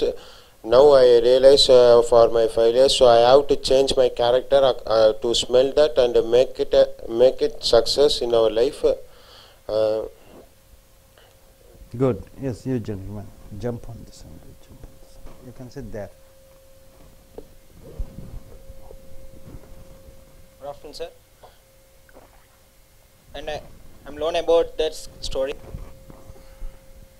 If every person has a problem in my life, before the graduation, I have no problems at all. I don't know the family problem. The family has a lot of problems. My father has failed in business, and the lot of money has lost. At that time, my father has about 1 year has done no job. In all that, I have faced many problems, no money and no other facilities in my home. In middle of the graduation, after the graduation, I realized that I make him happy for not my sake, my father's sake. If I realize that, I change my, after the graduation, I feel happy of the friends and do as I like for not my father's happy. For that, I realize that I make my father happy and change my family life. Thank you, sir. So நண்பர்களே, ace American ஆங்கில வகுப்புகளுக்கு வரவேற்கிறோம். உங்களுடைய ஞானத்தை, அறிவை, உங்களுடைய பர்சனாலிட்டியை கதைகள் மூலமாக உங்கள் கண்ணோட்டத்தை மாற்றுவது. வாழ்க்கையிலே பிரச்சனைகள் என்று வருகிறது. பல பிரச்சனைகள், பணப்பிரச்சனைகள், உறவுகளிலே பிரச்சனைகள், உடல்நல பிரச்சனைகள், நண்பர்களிடம் பிரச்சனைகள், படிப்பு பிரச்சனைகள், ப்ராப்ளம்ஸ். இந்த பிரச்சனைகள் வருகிற பொழுது பிரச்சனைகளை தாண்டி நீ எப்படி வருவாய்? மனது கடினமாகப்படுகிறதா, இல்லை மனது கொஞ்சம் சாஃப்டாக ஆகிவிடுகிறதா, அல்லது அந்த நேரத்திலே பிரச்சனைகள் மூலமாக உன் உண்மையான குணாதிசயங்கள் வெளிப்படுகிறதா? உன் உண்மையான பிரச்சனைகளை நீ ஆக்கப்பூர்வமாக ஆக்கிக் கொள்கிறாயா? பிரச்சனைகள் வருகிற பொழுது பிரச்சனைக்காக பயந்து நீ நடுங்கி ஒடிந்து வெளிந்தாகி விடுகிறாயா, அல்லது கடினமாக்கி விடுகிறாயா உன் மனதை, அல்லது அந்த பிரச்சனைகளை நீ உனக்கு சாதகமாக ஆக்கிக் கொள்கிறாயா? இதுதான் இந்த தத்துவத்தினுடைய கதை. ஸோ நண்பர்களே, இங்கே வாழ்க்கை என்பது ஒரு மகள் தன்னுடைய அன்னையாரிடம் வருகிறாள். 20 வயது பெண் தன்னோட அன்னையாரிடம் வந்து, அம்மா எனக்கு பிரச்சனையை எப்படி சமாளிப்பது என்றே தெரியவில்லை, நான் பிரச்சனையிலிருந்து மீண்டு விடலாம் முடிவு பண்ணிட்டேன், அதை விட்டு விடலாம் என்று நினைக்கிறேன் என்று சொல்கிறாள். அது ஒருவேளை அவளுடைய திருமண உறவு சம்பந்தப்பட்டதாக இருக்கலாம், அல்லது அவள் வியாபாரமாக இருக்கலாம், எது வேண்டுமானாலும் இருக்கலாம். ஸோ அந்த அன்னையார் அந்த மகளை கூட்டிக் கொண்டு தன்னுடைய சமையல் அறைக்கு அழைத்து செல்கிறாள். சமையல் அறையிலே 3 பானைகளை எடுக்கிறாள். 3 பானைகளிலே தண்ணீரை நிரப்புகிறாள், சிறு குண்டாக்கள் போன்று. அதிலே முதல் பாத்திரத்திலே ஒரு கேரட்டை வைக்கிறாள். கேரட் எப்படி இருந்தது? கடினமாக இருந்தது. அந்த தண்ணீருக்குள்ளே கேரட்டை வைக்கிறாள். இன்னொரு பாத்திரத்திலே என்ன இருக்கிறது? முட்டையை வைக்கிறாள். இன்னொரு பாத்திரத்திலே காஃபி தூளை போடுகிறாள். ஆனால் இதற்கு முன்னாடி என்ன செய்கிறாள்? 3 பாத்திரத்திலையும் தண்ணீரை நிரப்பி அங்கே அடுப்பு மேல் வைத்து வேக வைக்கிறாள். கொதிக்கிறது. அந்த மகளை அழைத்து, இங்கே பார் கொதித்து கொண்டிருக்கிறது என்று சொல்லி அந்த கடினமான கேரட்டை உள்ளே போடு என்று சொல்கிறாள். அந்த கடினமான கேரட்டை முன்னாடி போடுகிறாள் முதல் பானையிலே. 2வதிலே முட்டையை போடுகிறாள். 3வதிலே காஃபி தூளை போடுகிறாள். காஃபி கொட்டைகளை போடுகிறாள். 20 நிமிடம் ஆகிவிட்டது. அதற்கு பிறகு அந்த தாய் மகளை அழைத்து அந்த பாத்திரத்தை எடுக்க சொல்கிறாள். பாத்திரத்தை எடுத்து அந்த சுடுதண்ணீரிலிருந்து கேரட்டை எடுக்கிறாள். சுடுதண்ணியிலிருந்து முட்டையை எடுக்கிறார்கள். சுடுதண்ணியிலிருந்து அது காஃபியாக மாறிவிட்டது. ஒரு ஒரு ஒரு ஒரு கிளாஸிலே ஊற்றிக்கொள்கிறார்கள். இப்பொழுது பார் என்ன ஆகிவிட்டது என்று கேட்க, கேரட் கெட்டியான இந்த கேரட் எப்படி ஆகிவிட்டது? ரொம்ப மெதுவாக மாறிவிட்டது. முட்டை எப்படி இருந்தது? உள்ளுக்குள்ளே தண்ணீராக இருக்கக்கூடிய அந்த முட்டை அது அந்த உள்ளே கெட்டியாக மாறிவிட்டது. இன்னொன்று, அந்த காஃபி அந்த சுடுதண்ணியிலே போட்ட உடனே அந்த காஃபி பீன்ஸ் அழகான வாசனை அளிக்கக்கூடிய காஃபியாக வருகிறது. அந்த பெண் அந்த காஃபியை அருந்துகிறாள். அதை போன்று வாழ்க்கையிலே பிரச்சனைகள், வேதனைகள், கஷ்டங்கள் வருகிற பொழுது நீ என்னவாக மாறுகிறாய்? மனது உடைந்து கேரட்டை போன்று சாஃப்டாக மாறிவிடுகிறாயா? கடினமாக முட்டையை போன்று மனது இரும்பாக மாறிவிடுகிறாயா? அல்லது அந்த பிரச்சனைகளையே உனக்கு சாதகமாக்கி கொண்டு காஃபியாக, வாசம் வரக்கூடிய காஃபியாக, ருசி அளிக்கக்கூடிய காஃபியாக மாறிவிடுகிறாயா? இதுதான் இந்த கதையினுடைய தத்துவம். வாழ்க்கையில் அன்றாடும் உலகத்தில் இருக்கக்கூடிய அனைத்து மக்களும், அது பில் கேட்ஸாக இருந்தாலும், ரோட்டில் இருக்கக்கூடிய பிச்சைக்காரராக இருக்கட்டும், அனைவரும் இந்த சோதனையை தாண்டித்தான் வருகிறார்கள். ஸோ உங்கள் அனுபவம் எப்படி இருக்கிறது? நீங்கள் எப்பொழுதும் காஃபியை போன்று, அந்த காஃபி, அந்த சுடுதண்ணி தான் பிரச்சனை, அந்த பிரச்சனையை குடிக்கக்கூடிய காஃபியாக நீங்கள் மாற்றிக்கொள்ள வேண்டும். இதைத்தான் மகாத்மா காந்தி செய்தார், இதைத்தான் பில் கேட்ஸ் செய்தார், இதைத்தான் மதர் தெரசா அவர்கள் செய்தார்கள், இதைத்தான் ஒபாமாவும் மோடியும் செய்தார்கள். சந்தர்ப்பங்கள், கஷ்டங்கள், வேதனைகளை அது உனக்கு சாதகமாக ஆக்கிக்கொள். பிரச்சனைகள் என்பது பிரச்சனைகள் அல்ல, சவால்கள், சேலஞ்சஸ் என்று அதை தைரியமாக, துணிச்சலாக ஏற்றுக்கொண்டு அந்த சேலஞ்சஸை, சவால்களை உனக்கு சாதகமாக அமைத்துக்கொள். ஆக சவால்களை வரவேற்பு செய். சவால்கள் உன்னை மேன்மைப்படுத்தும். தோல்விகளே வெற்றியினுடைய படிக்கற்கள். Invite the problems, invite the challenges, and you become a coffee. Make the challenge problems into drinking coffee and make use of it and let it be your slave and you don't be its slave. So if you are able to understand, மேல வந்து சொல்றீங்களா கொஞ்சம் தமிழ்ல வாங்க. So here நம்ம நீங்கள் என்ன சொல்கிறீங்கன்னு பார்க்கலாம். உங்கள் வாழ்க்கையில் என்ன பிரச்சனைகள், ப்ராப்ளம், அது உங்களை மனதை கடுமையாக்கியதா, சாஃப்ட் ஆக்கியதா, இல்லை பிரச்சனைகளை உங்களுக்கு சாதகமாக ஆக்கி கொண்டீர்களா? எஸ், சொல்லுங்க யாமினி. நான் வந்து 6th செகண்ட் ஸ்டாண்டர்ட்லேருந்து 12th வரைக்கும் தமிழ் மீடியம் தான் படித்தேன். வீட்டில் நிறைய ப்ராப்ளம்ஸ், என்னால் அதிகமாக படிப்பில் கான்சன்ட்ரேட் பண்ண முடியல. அதுக்கப்புறம் காலேஜ் வர ஏஜ் வந்துருச்சு. காலேஜில் ஜாயின் பண்ணேன். ஃபஸ்ட் இயர் எடுத்து வந்தேன் உள்ள. அதுக்கப்புறம் அங்கே ஃப்ரெண்ட்ஸ் எல்லாம் இன்ட்ரடியூஸ் ஆனாங்க. ஆனால் படிக்க ரொம்ப கஷ்டப்பட்டேன், ரொம்ப கஷ்டப்பட்டேன். எனக்கு எப்படி சொல்கிறதுன்னு தெரியல, ரொம்ப கஷ்டப்பட்டேன். படிக்க முடியல என்னால். ஃபஸ்ட்டு செமஸ்டரில் என்னால் முடிஞ்ச பெஸ்ட் நான் கொடுத்தேன். இருந்தாலும் இங்கிலீஷில் ஒரே ஒரு அரியர் வந்துச்சு. இந்த செகண்ட் இயரில் 3rd செமஸ்டரில் கிளியர் பண்ணிட்டேன். ஆனால் அந்த நிலமையில் ரொம்ப அழுதுட்டேன் வீட்டில். அந்தளவுக்கு ரொம்ப கஷ்டப்பட்டேன். இப்போது நான் ஒரு டியூஷன் எடுத்தேன். அந்த டியூஷனில் 12th பொண்ணு படிக்க வச்சு அவள் இங்கிலீஷ் மீடியம் அவளை படிக்க வச்சு அக்கௌண்ட்ஸில் 184 அவளுடைய மொத்த டோட்டல் வந்து 998 மார்க் வாங்கியிருக்கா. இப்போ என்னால் முடிஞ்ச அளவுக்கு நான் எவ்வளோ கஷ்டப்பட்டேனோ அந்த கஷ்டம் மற்றவங்க படக்கூடாதுன்னு சொல்லிட்டு நான் வந்து என்னுடைய ஃப்ரெண்ட்ஸுக்கு மேக்ஸ் சொல்லி கொடுக்குறேன். ஸோ பிரச்சனைகள் வருகிற பொழுது உங்களுடைய உண்மையான திறன்கள் வெளிப்படுத்துகிறது, ரைட்டா? ஆக பிரச்சனைகளை வரவேற்பு செய்யுங்கள், பிரச்சனைக்காக மனது உடைந்து விடாதீர்கள். அதுதான் இந்த பிலாசபி. பிரச்சனைகள் வா வா வா என்று இன்முகத்துடன் வரவேற்க கற்றுக்கொள்ளுங்கள். உடைந்து விடாதீர்கள், மனதை கடினமாக்கி கொள்ளாதீர்கள். பிரச்சனைகள் வருகிற பொழுது உண்மையான ஒரு யார் என்பது காந்தியா உண்மையான மகாத்மாவாக ஒளிர் விடுகிறார், மதர் தெரசாவா உண்மையான ஒரு சிஸ்டராக ஒளி விடுகிறார்கள். ஸோ பிரச்சனைகள் வருகிற பொழுதுதான் ஒரு மனிதனுடைய திறமை வெளிப்படுகிறது. Hope you are able to get it. In next philosophy we shall go. Thank you, Yamini. Friends, welcome to AS American English Center. Now take your book, story book. So we have come here to the 29 stories, short stories, meditative stories. We in American Spoken English teach you, train you through the stories to make you a better personality, to change your attitude, to change your behavior, and to be what? Something a different person. So the topic today is change. Change is something which is not constant. It is not permanent. It always changes. Change, right? Joint family system is gone. Now what happened? Nuclear family is there. Caste, mostly it is gone. Now intercaste marriages are happening. Religion, the importance of religion is gone. Child marriage is gone. Sati is gone. So, and people following, father is doing the job and son is doing the same job, that has gone. Anybody can do any job.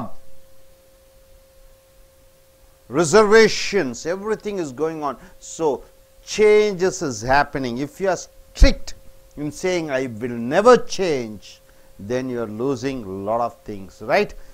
Change is one of the important thing. Now coming here, my dear friends, story of the 8 monkeys. This is reportedly based on an actual experiment conducted in the UK. It is a real testing experiment conducted, right? 8 monkeys. So here what is the story is basically it's all about. You are putting 8 monkeys in a room, right? There is a ladder. There is a banana hanging, bunch of bananas hanging.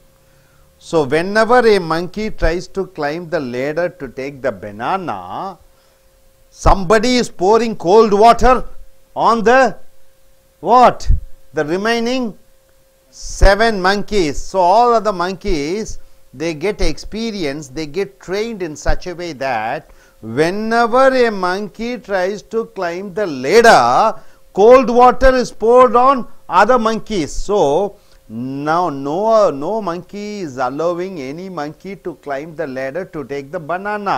If any monkey tries to take the banana by climbing the ladder, all of the 7 monkeys beats the single monkey, right? So this is what's happening, and all 8 monkeys are sitting there, not even trying to climb the ladder, right, to take the bananas. One day what happened? They took one monkey out, they put a new monkey inside. The new monkey came inside, it sees, what it sees? Ladder, bunch of bananas. So it tries to climb. It was so wondering why other monkeys are not taking. So this monkey tried to climb the ladder. So all of the 7 monkeys poured on this monkey and they gave him beatings. That monkey was not able to know why these people are beating me. So it kept quiet. Then it understood, whenever I climb the ladder, other monkeys they are going to beat me. So next, the second monkey, one other monkey is taken and new monkey is put inside. This new monkey also tried to climb the ladder to take the banana. All other monkeys beat this monkey. The new monkey which has arrived earlier, even that beat this which monkey? This new monkey. Like that, all the 7 monkeys are replaced and new monkeys, all 8 new monkeys are there. So whenever any monkey tries to climb the ladder, all of the monkey beats that particular monkey, and none of the monkey knew that if one monkey climbs, cold water is poured. They are not aware of it. They are just aware that if you climb the ladder, all of us are going to hit you. This is what it is programmed, right? Able to understand? This is the story. So put 8 monkeys in a room. In the middle of the room is a ladder leading to a bunch of bananas hanging from a hook on the ceiling. Each time a monkey tries to climb the ladder, all the monkeys are sprayed with ice water. So whenever a monkey tries to climb the ladder, all of the monkeys were sprayed with ice water, which makes them miserable, very sad. Soon enough, whenever a monkey attempts to climb the ladder, whenever a monkey tries to climb the ladder, all of the other monkeys, not wanting to be sprayed, set up on him and beat him up. None of the 8 monkeys ever attempts to climb the ladder. So none of the monkeys try to climb the ladder. So one of the original monkeys is then removed. One of the original monkeys of the 8 is removed, and a new monkey is put in the room. A new monkey is put in the room. Seeing the bananas and the ladder, the new monkey when it saw the banana and the ladder, he wonders why none of the other monkeys are doing the obvious. What is obvious? To climb the ladder and take the bananas. But undaunted, he immediately begins to climb the ladder. So he is not bothered and he starts climbing the ladder. All the other monkeys fall upon him. They fell upon him and beat him silly, and he has no idea why. He was wondering why all of the people are beating me. So coming here, however, he no longer attempts to climb the ladder. After that, it kept quiet. It was not trying to climb the ladder. A second original monkey was removed. Out of the 8 monkeys, 1 is removed. The second monkey is removed and replaced. The newcomer again attempts to climb the ladder. So one other monkey, new monkey, which it comes, it tries to climb the ladder, but all the monkeys hammer the crap out of him. So all of the monkeys beat him, because once he climbs the ladder, what happened? They'll pour the ice water. That's what all of the 6 monkeys are thinking. One monkey is a new monkey. This is second monkey is also new. So this includes the previous new monkey. New monkey also doesn't know, but who grateful that he is not on the receiving end this time. So this time this monkey, the newcomer monkey which came earlier, it was satisfied that it has not been beaten up. Participates in the beating. It also joins to beat the new monkey, because all the other monkeys are doing it. However, he has no idea why he is attacking the new monkey. So this particular second new monkey doesn't know why they are attacking, and it attacks, right? One day, one by one, all the original monkeys are replaced. All the 8 monkeys are replaced with new monkeys. 8 new monkeys are now in the room. 8 new monkeys are there in the room. Mind you, none of the monkeys knew about the spraying the water, right? It all knows only one thing: if you climb the ladder, beat it. So none of them have ever been sprayed by ice water. None of them attempt to climb the ladder, but none of the monkeys are trying to attempt to climb the ladder. All of them will enthusiastically beat up any new monkey who tries. So any new monkey which tries to climb the ladder, they will beat it up, right? So without having any idea why. We don't know why, those monkeys, but still any new monkey tries to climb the ladder, this monkey, all of the monkeys beats them. So it is originally experimented and proved, right? So, and that is how our traditions, what is our traditions? What our ancestors followed, your grandfather, grandmother, great grandfather, they have followed, isn't it? We are following that traditions. What is the tradition? Deepavali, you are putting a new dress. Why not another day? You think Friday is a wonderful day. Why not Tuesday?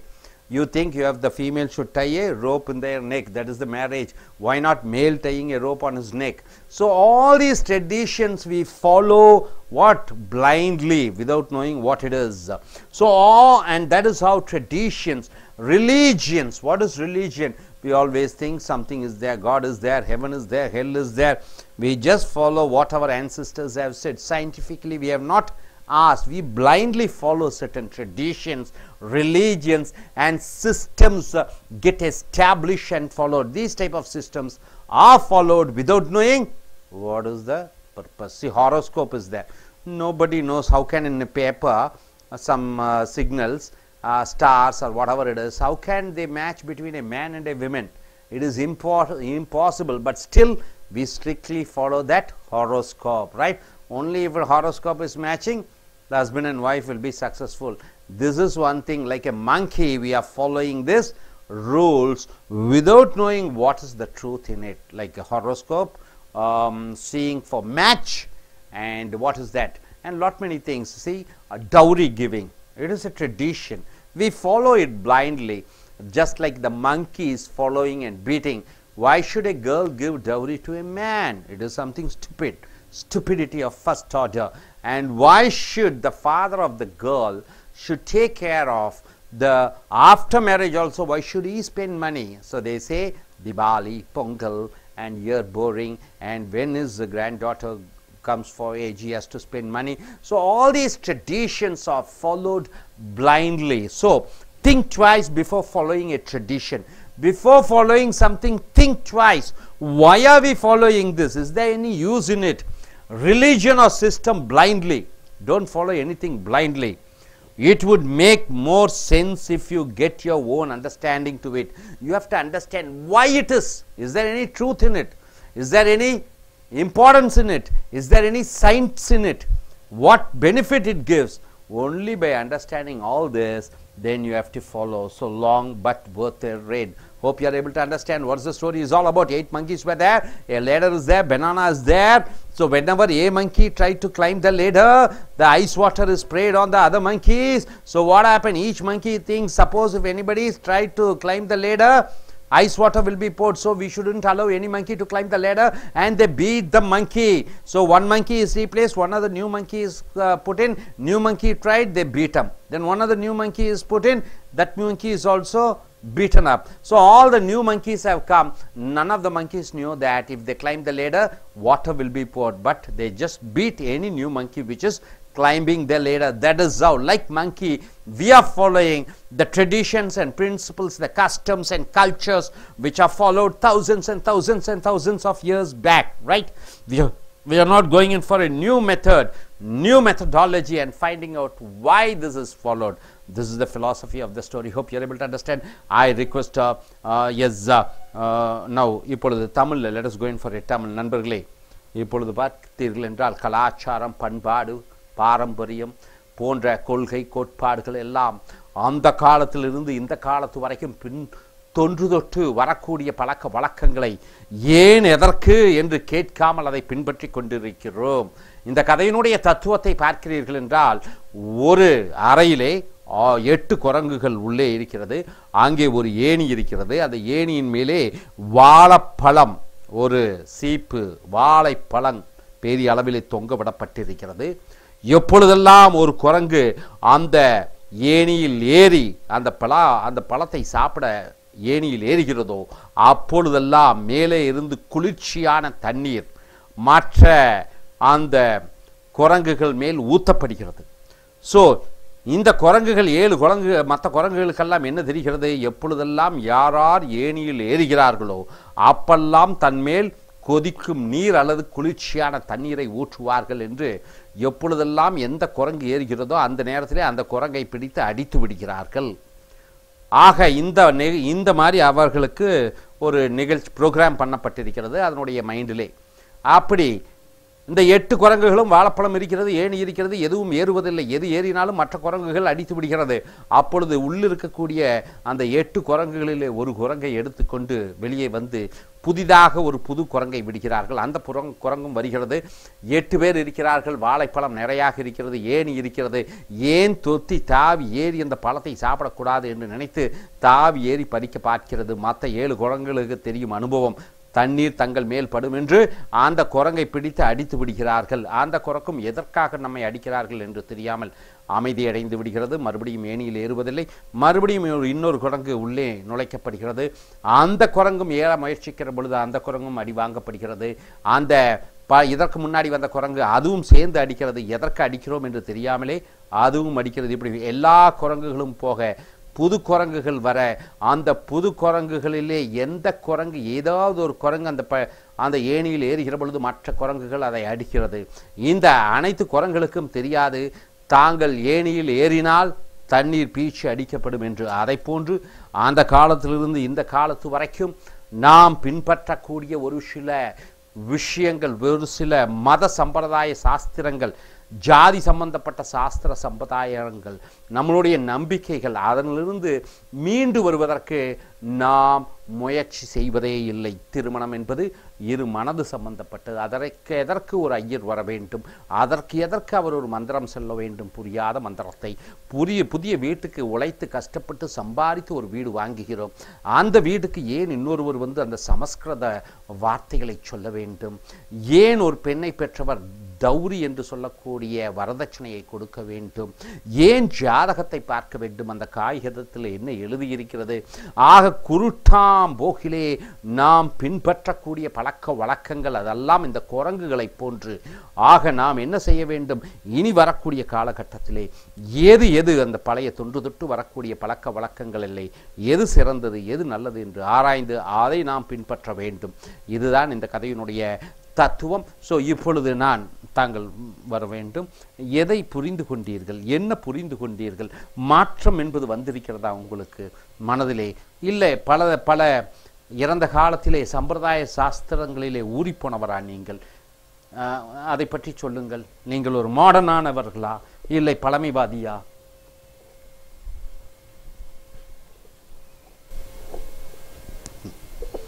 சொல்லுங்க, தமிழ்லையே சொல்லுங்க.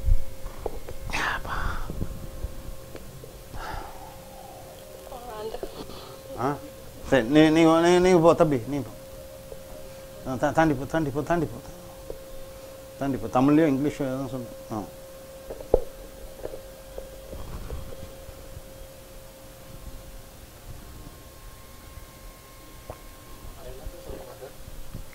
ஏதோ சொல்லு, தமிழ்லையோ இங்கிலீஷோ ஏதோ. சரி. பழைய காலத்தில் உள்ளதெல்லாம் நம்ம வந்துட்டு இப்போ எதுவுமே பண்ணக்கூடாது. இப்போ நமக்கு என்ன தோணுதோ அதை பண்ணணும். குட். நீ வா அப்படி தாண்டிட்டு ஜம்ப் பண்ணிட்டு கொஞ்சம் டிஃப்ரெண்ட்டாக சொல்லு. ஏதாவது இங்கிலீஷ் எதோ சொல்லு, என்ன சொல்கிறேன்னு சொல்லு. ஒரு அறையில் 8 குரங்குகளை அடைத்து வைத்திருந்தார்கள். 8 குரங்களும் ஒரே அந்த அறையில் ஏனியும் வாழைப்பழ சேப்பும் மேலே அடைத்து வச்சிருந்தார்கள். அந்த குரங்கெல்லாம் எடுத்து சாப்பிடணும்னு ஆசைப்படும் போது மேலே ஒரு குரங்கை ஏறும்போது தண்ணி எடுத்து ஊற்றுறாங்க. எதுக்கு தண்ணி ஊற்றுறான்னு தெரியாமல் எல்லாம் பயந்து கீழே இறங்கிடுதுங்க. அந்த குரங்கு இனிமேல் மேலே ஏறினா தண்ணி ஊற்றுறாங்க, ஏறக்கூடாதுன்னு எல்லாம் கீழே இருக்குங்க. அப்போ ஒரு குரங்கை மட்டும் எடுத்து வேறு இடத்துல போட்டுறாங்க. புது குரங்கை தூக்கி இந்த இடத்துல போடுறாங்க. அந்த குரங்கு திரும்ப ஏறும்போது பார்க்குது, ஏன் மேலே யாரும் எடுத்து வாழைப்பழத்தை சாப்பிட மாட்டுறாங்க அப்படின்னு பார்க்குது. நம்ம ட்ரை பண்ணணும், மேலே போய் சாப்பிடுது. மேலே சாப்பிட போகும்போது கீழே இருக்கிற குரங்குலாம் அடிக்குதுங்க அந்த குரங்கை. எதுக்கு இவங்க அடிக்கிறாங்க ஒன்றும் தெரியல அதுக்கு. அது உடனே கீழே இருந்தது, தண்ணி ஊற்றவும் கீழே இறங்கிடுச்சிங்க எல்லாம். இதே மாதிரி குரங்கை மாற்றி ரீப்ளேஸ் பண்ணவும் எதுக்கு இந்த மாதிரி பண்ணுறாங்கன்னு முடிச்சுட்டு குரங்கே மேலே ஏறாமல் இருக்குங்க. இது அப்படியே பரவிட்டுருக்கு. தாண்டி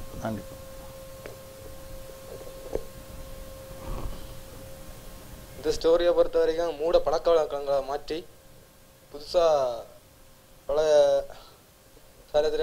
பல முனிவர்கள் பின்பற்றாமல் புதிய நியூ டெக்னாலஜியை பின்பற்ற.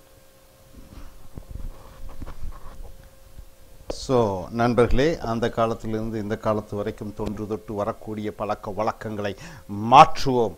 ஒரு கருப்பின ஆப்ரஹாம் லிங்கன், அந்த மார்ட்டின் லூதர் கிங் என்று சொல்வார்கள், கருப்பின தலைவன். அடிமைகளாக வாழ்ந்து கொண்டிருந்தோம், இனிமா வாழ்வோம். ஆயிரக்கணக்கான ஆண்டுகள் வாழ்ந்தோம், இனி அடிமையாக வாழ மாற்றோம் என்று ஒரு போராட்டம் நடத்தினார்கள். இன்று அமெரிக்காவிலே கருப்பர்களும் வெள்ளையர்களும் சரிசகமாக வாழ்கிறார்கள். ஒரு கருப்பர் ஒரு ஜனாதிபதியாகிவிட்டார்.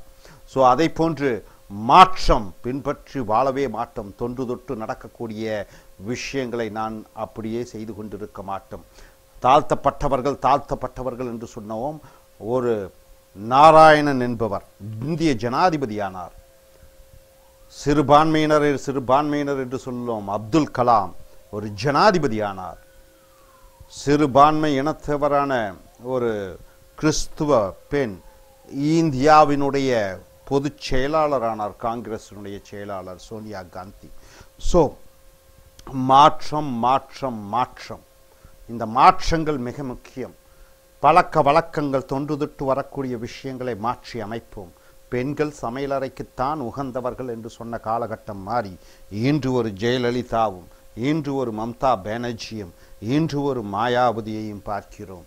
ஸோ மாற்றம் மிக முக்கியமானது. கடந்த கால பழக்க வழக்கங்களை மூட நம்பிக்கைகளை ஒளி தெரிவோம். Thank you very much. Dear friends, welcome to AS American English Center. We teach you short stories, and through short stories we teach you morality, we teach you personality, we teach you good habits, we teach you good manners. We want you to change into a better personality. Dear folks, we have come here to the story number 30. We have come here to the video number 30. A pound of butter, a pound of, in fact, butter. A pound of butter, right, sir? So dear folks, what do you understand? What are you going to learn here? If you try to cheat others, if you try to cheat others, they will cheat you. If you try to insult others, they will insult you. If you try to hurt others, you will get hurt, right? So this is the philosophy here. So if you try one thing, if you try good things will come to you. If you have love in your heart, love feelings will come in your heart. If you wish to help others, others will help you.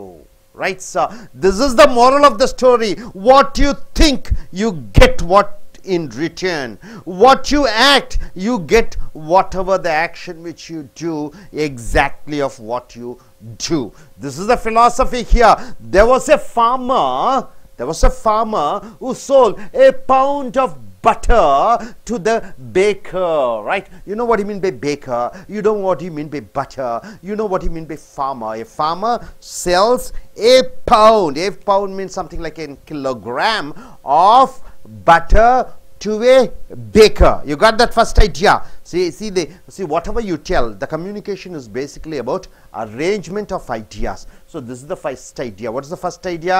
Farmer sells a pound of butter to a baker. First idea, right, sir? Next, one day the baker decided to weigh, means what? To measure and find out the butter to see if he was getting a pound, and he found that he was not. So second idea is, one day the baker, he wants to weigh and find out, is he getting 1 pound of butter? He want to check, and he checked and found that what? It was not 1 pound. So he felt he was cheated, right? This is the second idea. And third idea, this angered him. This made him angry, and he took the farmer to court. Third idea is, what happened? He became very angry. Then what happened? The baker took this farmer to the court. So this is the third idea, right? And sub ideas are there. We are speaking only about the main ideas, right? The judge asked the farmer if he was using any measure. So this is the fourth idea. The judge asked the farmer, are you using any measurement to weigh your butter? And the farmer replied, this is the fifth idea, replied, what did he say? Your Honor, I am primitive. What do you mean by I am primitive? I am an old type, old fashioned fellow. I don't have any modern equipments to measure. I am primitive. Primitive means what? Old type. I don't have a proper measure. I don't have a proper measure. But I do have a scale. But I have a scale, sir. I can check. I have a scale. The judge asked. This is the sixth idea. The judge asked, then how do you weigh the butter? Oh God, then okay man, farmer, you are telling you have a scale, you are primitive. Okay, then how do you measure 1 pound of butter and you give to the baker? Who asked? The judge asked. The seventh idea is, the farmer replied. What did the farmer reply? Your Honor, long before the baker started buying butter from me, long back before the baker bought butter from me, I have been buying a pound of loaf of bread from him, right? The farmer says, before I am supplying butter, I used to buy 1 pound of bread from baker, right? This is the seventh idea. And eighth idea is, every day when the baker brings the bread, So daily he brings the bread, right? Who brings the bread? Baker brings the bread. I put it on the scale. He puts on the scale, that weighing machine scale, 1 pound of bread, and give him the same weight in butter. So 1 pound, he takes butter and keep it, and according to the 1 pound of bread, he puts the butter and gives to the baker. If anyone is to be blamed, it is the baker. Oh Lord, my honor, it is not my mistake, it is the mistake of baker. He said he gives me 1 pound of bread, I put it in the measure and I give him equal weight of butter. So it is not my mistake, it is the mistake of baker, because he said it is 1 pound of bread, and because the measurement, the weight of the bread should be lesser. So it is not my mistake. So we get back in life what we give to others. So whatever we give to others, this is what you get in return. You got it, sir? The philosophy here, sir, is whenever you take an action, whenever you want to take any action, ask yourself this question. What is the question you have to ask? Am I giving fair value for the wages or money I hope to make? See, for example, you give me a salary. Am I giving in return some same amount or giving more? Right? Able to understand? You are giving, you are taking on 100 rupees, going for a movie, you watch a movie, 100 rupees is the movie is worth for 100 rupees. Right, sir? You go in for a tuition, coming here, you pay an amount, are you getting the same amount in return? Able to understand? You go by a taxi, is he charging the exact amount or is he charging more amount? Right? For the money you give, are you getting in return something useful? Honesty and dishonesty become a habit. So, like smoking is a habit, drinking is a habit, being honest is a habit, being dishonest is a habit. Being a dishonest politician, one fellow he gets a bribe, till lifelong he keeps on getting bribes. It is his character, it is his habit, it is his way of life. It becomes your way of life. So honesty and dishonesty is a habit. Some people practice dishonesty and can lie with a straight face. Some people, what do? They get all the bribe and they say, I am very honest, I am very sincere, I am very loyal. So they are able to say what? Even after getting all the bribes, they are able to say lies in the face, straight in the face. Others lie so much that they don't even know what the truth is anymore. There are some persons 24 hours only lying, they don't know anything truth at all, only lying, lying and lying, right? But who are they deceiving? Who are they cheating? Are they cheating others? They are cheating themselves. You lie to your parents. Whom are you cheating? You are cheating yourself. You lie to your friends. You lie to your principal. You lie to your manager. Whom are you being dishonest to? You are being dishonest to yourself, not others. Right? Able to understand the story philosophy? Are you clear about it, sir? This is the first story, and the second story is made to repeat. This is an extraordinary woman you should know. Oh, we see a lot of women, isn't it? And we see a lot of men. We say, see Abdul Kalam, see Nelson Mandela, see Obama, see Alfred Nobel, see Hitler. You say, keep on saying the persons. Are we naming any women? Mother Teresa, we name. Any other women? Any other women whom we, Jhansi Rani, we say. Any other Indira Gandhi, we say. Any other women? Very less, isn't it? Very less. Huh? Okay, Nightingale, Cinderella, it is all story, fictitious story. Indra Nooyi, okay, Pepsi, Coca-Cola, anybody? We say only few, but men we have many. But here is a woman, meet Churia Pitt. This is an extraordinary woman you should know. Meet Churia Pitt. Her name is Churia Pitt. This is an extraordinary woman you should know. Less than 3 years ago back, okay, doctors said the ultra marathon runner. What do you mean by marathon runner? Anybody? Long distance runner is called a marathon runner, minimum of 18 kilometers. So less than 3 years ago, doctors said that the ultra marathon runner wouldn't live to see another day after she was caught in a bushfire.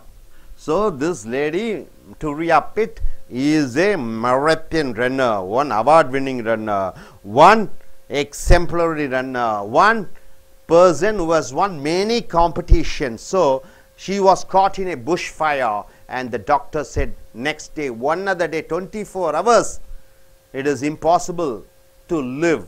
She won't be able to live, and suffered burns to 65% of their body, of her body.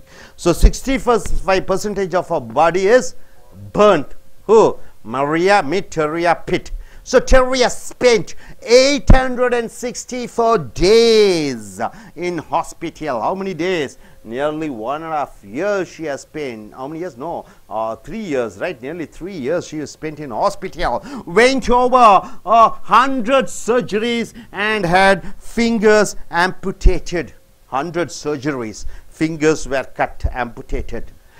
Then the women who ran marathons had to learn to walk again. The female who's there, what is that, Olympic champion, she has to learn to walk one by one, step by step, right? Then what happened? Teria is amazing.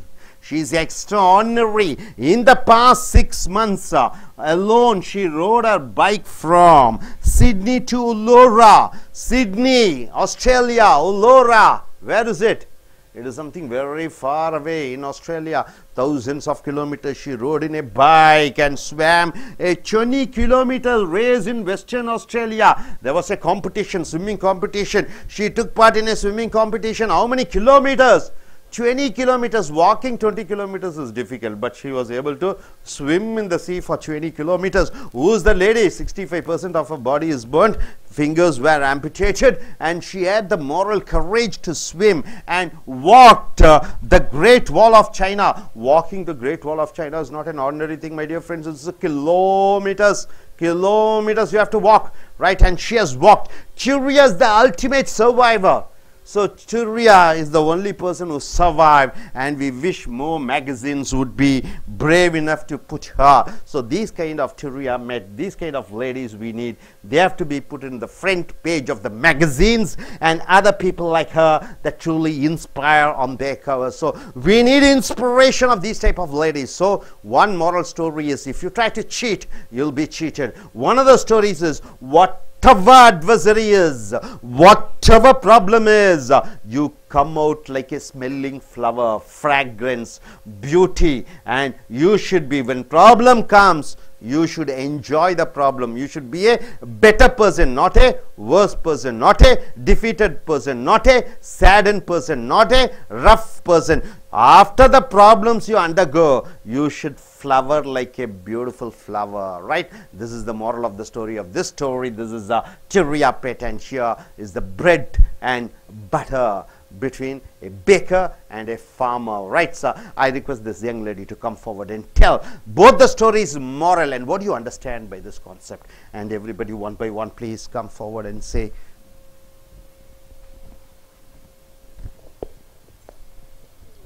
Good morning, everyone. I have come here to tell a story. A pound of butter. There was a farmer who sold a pound of butter to the baker. One day he decided to weigh the butter, one day the baker decided to weigh the butter which he got from the farmer. And he weighed. He found that it was less than a pound of butter. So he got very angry, and then he took the farmer to the court. The judge asked the farmer whether he had any instrument to measure and give him the butter. He said he is primitive and he doesn't use any instrument to measure. Then the judge asked how he is able to measure the butter and give to the baker. He replied that long before he started purchasing butter, long before he sold butter to the baker, he started buying a pound of loaf of bread from the baker. So whenever he gave a pound of loaf of bread to the farmer, he put it on a scale, and the same weight he measured the butter and he gave in return. So who is to be blamed is, it is the baker. It is not the mistake of the farmer. So the moral of the story is, whatever we give to others in life, we get back in life, the same in life. Okay, Thank fine. you. You can go. Turiapit. Turiapit. Meet Turiapit. This is an extraordinary woman you should know. Turiapit is an extraordinary woman. Extraordinary woman. Extraordinary woman. He is an ultra marathon runner.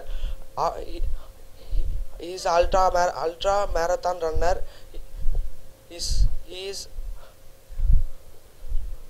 less than 3 years ago. Doctor said he would die after one day. He would die because he suffered from bushfire. To 864 days. He 864 days he is in a hospital, and more than 100 surgeons are done for the Turiapit. His fingers are amputated. The Turiapit now he cannot able to walk, but after some time, after past 6 months, she rode a bike from Australia to Uluru, and he can swim, and he walked Great Wall of China. These people we want to put on a magazine. Someone are get inspired from this story. Good. Yes, you go.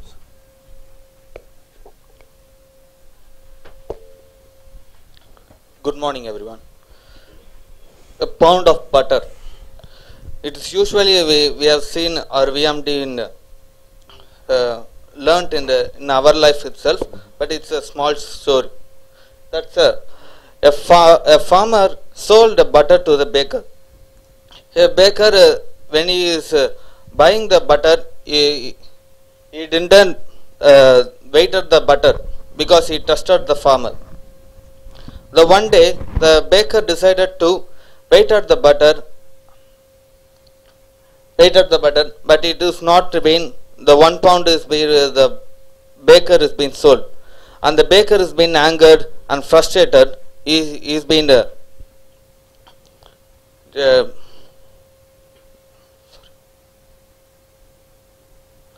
and the baker took the farmer to the court, and the judge asked the farmer, why did you how did you measure the bakery butter?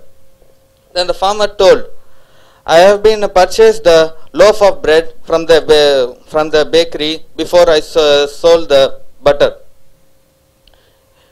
1 pound of bread he has been buying from the baker. Then he understood.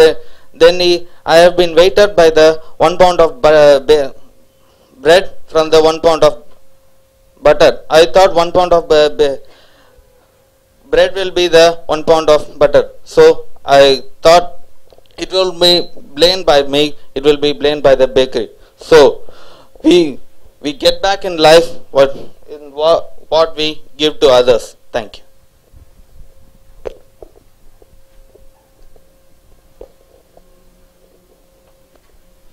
Good morning, friends. In the world, only few women are flying high.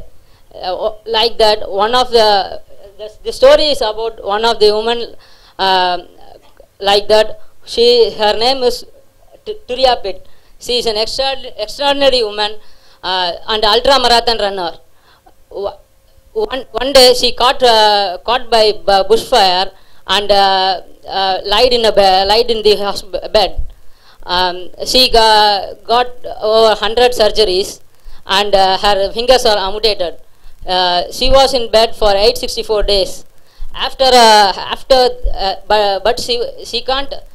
She is a marathon runner, but now she want to walk by step.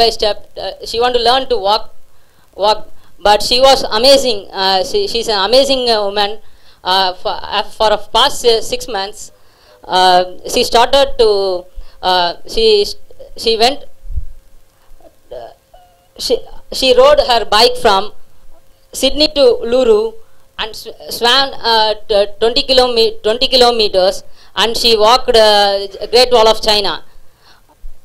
Turiya is an ultimate surveyor, and every magazines can proud to put her in a cover page. Thank you. Oh, you are breaking. It should be continuous flow of words should come. After every 2 words or 3 words, you are breaking. Good morning, friends. I am telling about a story, a pound of butter. There was a farmer who sold a butter from a baker, and the baker decided one day he weighed the butter, and we getting and found, and we less the butter, and baker decided, and baker took the farmer to court, and judge asked the question for farmer. The judge asked how to measure the butter. The farmer asked, I am primitive and I don't have any instrument. I measure it for scale. And judge asked how you have weighed this, how you have weighed this. The farmer asked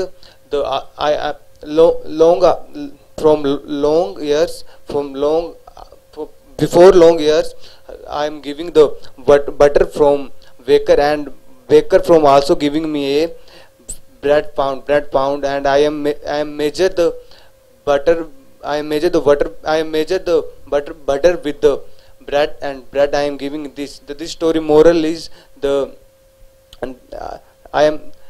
this story moral is we do wrong with others. We do wrong with others. They also come with another day with. Good. நண்பர்களே, ace American ஆங்கில கதை வகுப்புகளுக்கு வரவேற்கிறோம். உங்களுடைய கதைகள் மூலமாக உங்களுடைய ஆங்கில புலமை கதைகள் மூலமாக உங்களுடைய அறிவு மேன்மைப்படுத்துகிறோம். நண்பர்களே, இந்த கதையின் மூலமாக நீ ஒருவரை கெட்டது நினைத்தால் நீ அந்த கெடுதல் உனக்கு வந்துவிடும். நீ ஒருவரை ஏமாற்ற நினைத்தால் அந்த ஏமாற்றம் உனக்கு வந்துவிடும். நீ என்ன நினைக்கிறாயோ அதுவாக ஆகிவிடுவாய். ஸோ இந்த கதையினுடைய தத்துவம் பார்க்கிற பொழுது, ஒரு ரொட்டி சுடுபவர் ஒரு விவசாயி, விவசாயி தினமும் அன்றாடும் 1 பவுண்ட் அளவிலே 1 கிலோ என்று வைத்துக் கொள்ளுங்கள் வெண்ணெயை தன்னுடைய ரொட்டி கடைக்காரருக்கு விற்கிறார். ஸோ இந்த ரொட்டி கடைக்காரருக்கு ஒரு நாள் சந்தேகம் வந்து விட்டது, நாம் வாங்கக்கூடியது 1 கிலோ வெண்ணெயா, ஏமாற்றப்படுகிறோமா என்று அவர் சோதித்த பொழுது அது 1 கிலோ வெண்ணெய் இல்லாமல் இருந்தது. ஆகையால் அந்த விவசாயியை கோர்ட்டுக்கு அழைக்கிறார். கோர்ட்டு அங்கே விசாரணை நடைபெறுகிறது. நீதிபதி கேட்கிறார் அந்த விவசாயியிடம், எந்த அளவுகோலை வைத்து நீ வெண்ணெயை குடிக்கிறாய் என்று கேட்க அந்த விவசாயி சொல்கிறார், கொஞ்ச நாட்களுக்கு முன்னர் நான் ரொட்டி வாங்குவேன். யார்? ரொட்டிக்காரரிடம். ரொட்டிக்காரர் 1 கிலோ ரொட்டியை கொண்டு வந்து கொடுப்பார். அந்த ரொட்டி 1 கிலோ ரொட்டிக்கு பதிலாக என்கிட்ட ஒரு மிஷின் இருக்கிறது, எடை போடும் மிஷின்.